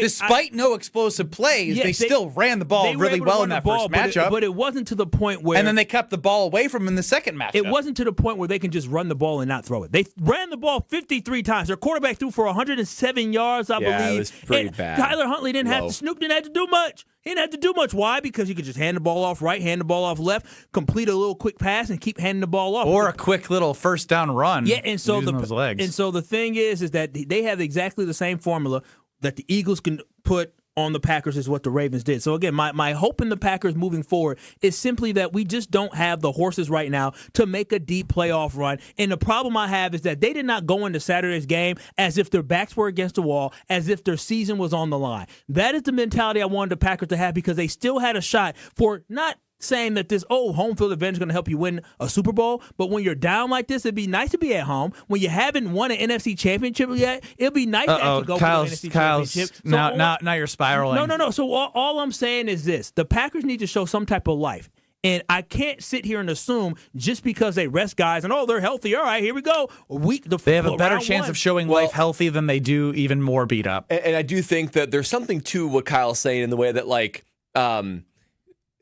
this team for 62 minutes, the last 2 minutes of the Bears game and then this Baltimore Ravens game, they look demoralized. They look like they don't even want to be there, right? I mean, they already clinched the playoffs, and that's on the coach for not having them ready to go. But I'm just saying, but it's what happened. It's human nature. They are beat up. Micah Parsons did get hurt, and they haven't been playing well. They got a playoff berth, and maybe they relaxed. That's part of it. It doesn't mean that they won't be ready for the playoffs. They have not earned the right to relax. They have not won. I don't disagree. I'm just telling you what happened. I'm telling you that's what happened. They still and that's got a red flag to to me. Then that's a red flag. It is. All right, throw in the towel. Season's over. No, Kyle says it. The season. Listen, don't throw in the towel. Keep competing. But the season. You want to do both things. You want to keep competing and you want to give up? What do you want? I wouldn't put a penny on the Packers winning the Super Bowl. It ain't happening. It's not. Don't watch week 18 and don't watch the playoff game because you don't deserve to follow this team as a Packer backer when you're saying the season's over and you're crapping all over the rest of the team. I'm not crapping over. That's who you are. 2026 is going to be phenomenal. It's phenomenal for the Packers. Sad to see the Packer backer Kyle Wallace of the show turn. Look, next year they got Love and Parsons and stuff, but they got some big question marks in the roster next year. We're not there yet. Okay, I forgot. You guys are. You guys are there. All right, fine. I'll enjoy the rest of the season. We'll wrap up next with these loonies. You're listening to Kyle, Brust, and Nortman, KBN, on ESPN Wisconsin, ESPN Milwaukee on YouTube, and the ESPN Wisconsin app. On this show, it's always football season. So now Jeff Hafley's going to have to get more creative. Everybody will have to bow up and do things. And the main guy is Jordan Love. Wilde and Tausch, presented by Pella Windows and Doors of Wisconsin. This went from a defensive-led team to now Jordan Love. Put him on your back. You're going to have to get the cape out. Weekdays from 9 to noon on 94.5 ESPN, ESPN Milwaukee's YouTube channel, and the ESPN Wisconsin app. Kevin Moret here for Mentality. Life's a relentless competition, and you might be losing without even knowing it. With testosterone levels plummeting 25% in just 2 decades, you're likely operating at a fraction of your potential. Your kids sense it when you're too exhausted for playtime. Your wife notices when that spark fades. Here's the harsh truth. Without addressing low T, nothing works. Diets fail, workouts fall flat, but there's hope. Mentality's FDA-approved treatment restores testosterone by an average of 30%. Don't let low T rob you of life's precious moments. Start at mentalityhealth.com/radio. Let's get the latest from Lambeau. This is your green and gold fix on 94.5 ESPN. Brought to you by Tri-City National Bank. Tri-City National Bank offers a full suite of personal and business banking products at more than 25 convenient locations. Open your account today at the community bank that's Milwaukee's best bank. Learn more at tcnb.com. The Packers dropped their third straight game, falling to the Baltimore Ravens at Lambeau Field on Saturday night. Despite 3 touchdowns from Malik Willis, Green Bay's defense couldn't slow down a Ravens rushing attack that piled up 307 yards on the ground. Here's head coach Matt LaFleur after the game. Humbling night. Give Baltimore a ton of credit. They came in here and were in complete control of the whole game. And unfortunately, it wasn't up to our standard in regards to how we played, how we coached, and that's what happens. The Packers look to bounce back in their regular season finale on the road in Minnesota against the Vikings. This has been your green and gold fix on 94.5 ESPN. Brought to you by Tri-City National Bank, your hometown bank. Family's bigger? Out of space? We can help you find a new place. Just make Tri-City your first call. We are here to help, loan large or small. Tri-City National Bank, equal housing lender, NMLS 433891. Can you feel it? It's the thrill of witnessing a walk-off grand slam, a game-winning touchdown, a buzzer-beating 3. Yeah, you know the feeling. And there's only one place to experience that raw exhilaration. Potawatomi Sportsbook. Catch all the action in a supreme space with dozens of sports betting kiosks, cool drinks, luxe seating, great food, fiery atmosphere, and a monster video wall. Become a legend at Potawatomi Sportsbook. More info online. Must be 21 to enter casino. It's time for the Milwaukee Basketball Report on 94.5 ESPN. Brought to you by National Liquor Mart, located at 16th and National in Milwaukee. National Liquor Mart is packed with deals for all your beverage needs, where your satisfaction is their plan of action. Open 9 a.m. to 9 p.m. daily. Giannis Antetokounmpo returned in a big way on Saturday night, leading the Bucks to a 112-103 win over the Bulls in Chicago. Playing under a minutes restriction, Giannis scored 29 points on 10 of 15 shooting and put an exclamation point on it with a late windmill dunk that sparked a post-game confrontation after the buzzer. Here's Giannis Antetokounmpo after the game. Why should we have play the clock out and have respect and fair play? We fight for our lives right now. What has to happen for everybody to wake up and understand we fight for our lives, if we got to get our hands there, so be it. The Bucks snapped Chicago's 5-game win streak and improved to 13-15 as they look to continue their success on the road against the Hornets.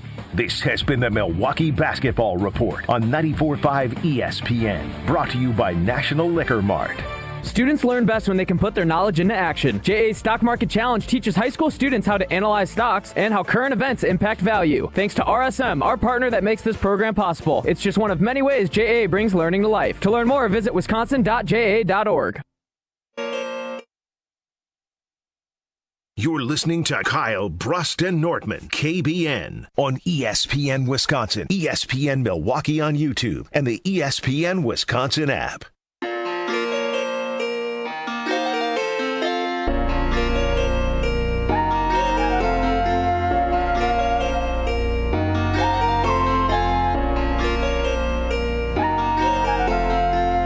I don't want Kyle Wallace anywhere near this team. His speech would be, guys, we're not winning the Super Bowl, but we still have to compete in the playoffs. We ain't winning in 2025. So since Kyle Wallace sucks and is a poor Packer backer, and I may suck, but you are fake. You ain't a real Packer fan. I got more common sense than you. Oh, wait a minute. You call me flip-flop, but you the real flip-flop. No, it's not how it You works. only go where the wind want to blow. That was good. Yeah. And then I had another line I could say. All right. Enough of you. Being a rap freestyle would be so hard. Yeah, especially when you got to be clean. Kyle been giving the bad vibes since the Broncos game. Again, Ben Brust, Brad Nortman, Kyle Wallace running the show, half producing, half hosting, half rapping. Out of breath running upstairs. Is there a curse of sorts that Kyle Wallace? People are trying to pin it on him. Cascaded. They haven't won since I won, but the Broncos lost too. They lost to the Jaguars. Yeah, but you're not a Broncos backer. I'm You're just a Packer saying. backer. The fandom didn't switch over. So since Kyle and Brad have anointed this season lost, I am going to look at the 2026 first-round mock draft. Oh, wait. The Packers don't have a first-round pick in the 2026 mock draft. Good. What are you going to do for the next 5 months? Excuse me. Can you name a first-round pick that you just, oh, my gosh, is amazing for the Packers? Outside of Jordan Love? Okay, so now you're just like, the season's over, and I don't care that we don't get a crack at a potential good player, even if they hasn't been good? Crack. Come on now. You'll be insane to think giving Goody a crack in the first round is something that's sensible. Stop it. Stop faking it. You know dang well that Goody ain't getting it right in the first round. It's a blessing that we only have second round picks. So season's over. Fire LaFleur, fire Goody. Kyle's having a great show. Whoa, that's not. See, now, Bradley, did I ever say fire Goody? Or did I say fire? No, you didn't. But I'm gonna send him actually. I'm gonna paint you in a light that's matching your energy. Michael Parsons is gone. Like that was the big part of our defense. The team was hyped up and ready to go against the Bears. But last week against the Ravens, we saw what we may run into is a defense that won't be able to stop somebody from moving the chains. You're talking about potentially playing multiple quarterbacks. I'm not really worried about the Bears, but they did beat us at the end of the day. A quarterback that could pick up the chains using his leg. Brock Purdy, a quarterback that pick up the chains. You're hurting my head. Oh, Jalen Hurts. I can keep going. I'm just saying is that my concern is that I don't. You don't have a concern. You said the season's over, so there's no conversation to be had. Man. Maybe we'll win. We can win a playoff game. 100%. No, they could definitely win 2. Yeah. Okay. They definitely can win 2 playoff games. And at that point, if you win 2 playoff games, as Tausch said, momentum is one hell of a drug. Yeah. Well, right now, what's the opposite of momentum, Brad? Stuck in mud, quicksand. Yeah, inertia. Yeah, we're on a 3-game losing streak, potentially looking at a 4. Again, like I said, then don't watch the games. No, I'm gonna watch them. Have fun on your bachelor party. I see that you're basically leaving the show on a Monday, just declaring the season over, whining like a baby on a Monday, and then you're going to come back on. You cut my mic. Ha ha ha. I've been telling you, Kyle. Because he knows I'm right. You just whined all day, and then you're going to leave and go on your bachelor party. Just making stuff up, man. I love my Packers. I support my Packers, but I'm not going to lead you onto a burning building. And guess what? The Green Bay Packers building is burning because every week somebody goes out. Every single week, somebody is dropping like a fly. This team is decimated. Not exactly. They're just not in a position to be successful. Exactly. We're doom and gloom. We're so fun. No, I'm just saying it's just a reality. Let's enjoy what happens, and at the end of the day, the team is going to fall short on what the ultimate goal was this season, which was winning a Super Bowl. Yeah, go ahead, guys. It's your doom and gloom party. It's sort of sad that we have, at least I have, kind of reconfigured expectations. If they can just go and win the first round, I'll be like, all right, doesn't matter. You know, but that's I don't see them. I don't see them going to Seattle or San Who says they're going to Seattle? Well, they'll play the 1 seed. If they win the first seed, they will go and play the 1 seed. So it'll be Seattle or San Francisco, and they'll likely. I don't see them winning that game. What are we talking about here? The 1 seed, I guess, would no matter what get the lowest seed. Yep, they would get the 7th seed. So they'd for sure. Give me play Sam the 1 Darnold. seed. And I don't see them winning that game. Yeah, Sam Darnold's got quite the track record against of the this playoffs. defense. They can do whatever you want. Yeah? Have they really been able to do whatever they've wanted, I'm not saying Seattle? That. Yeah, see, that's wild. I'm not going that far. Well, they can't get pressure on him. It's the cornerbacks are hurt and exposed. Can't stop the run. Those two teams. Just give up. And the Seattle defense is very, very good. I'm just saying this team has not had the ingredients to be a Super Bowl champion this But year, acting going a like deep run. Seattle against, like, that Jordan Love can't have a game against Seattle. They may not be able to run the ball well, but we're just going to forget that he's a franchise quarterback that was 3 weeks ago. Now, Micah Parsons is gone, but what does that have to do with him being top 3 or top 2 in the MVP odds? I think that just go away now after one concussion. Points, but it's the fine. reality is, too, this team can't get anybody off the field. This defense. That's the problem. You lose Micah. I can't you believe lose depth. The whole day has been me defending the Green Bay Packers. I'll be back for the playoffs. We'll be back. I'll be amped up and ready to go next week when my Packers are the 7th seed on the road, baby. I'll be back. Do you think the show ends in 10 seconds? No, the show ends in a minute and 10 seconds.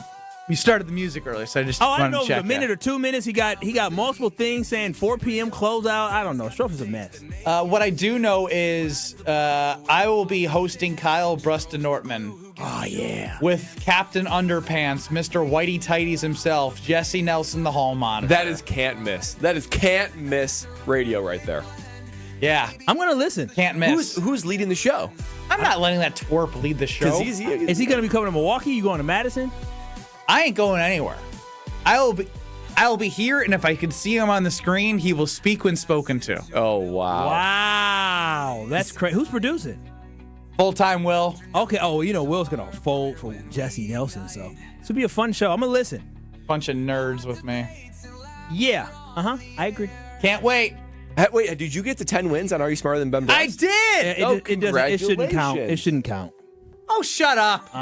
Well, Happy New Year. Have a great Nation. bachelor party. See ya. I will. Backer I'll fraud. see y'all next week, baby. Yeah, 2 minutes.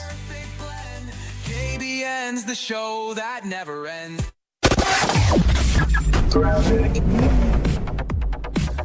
175 southbound to eastbound in the stadium interchange has been opened up. An earlier accident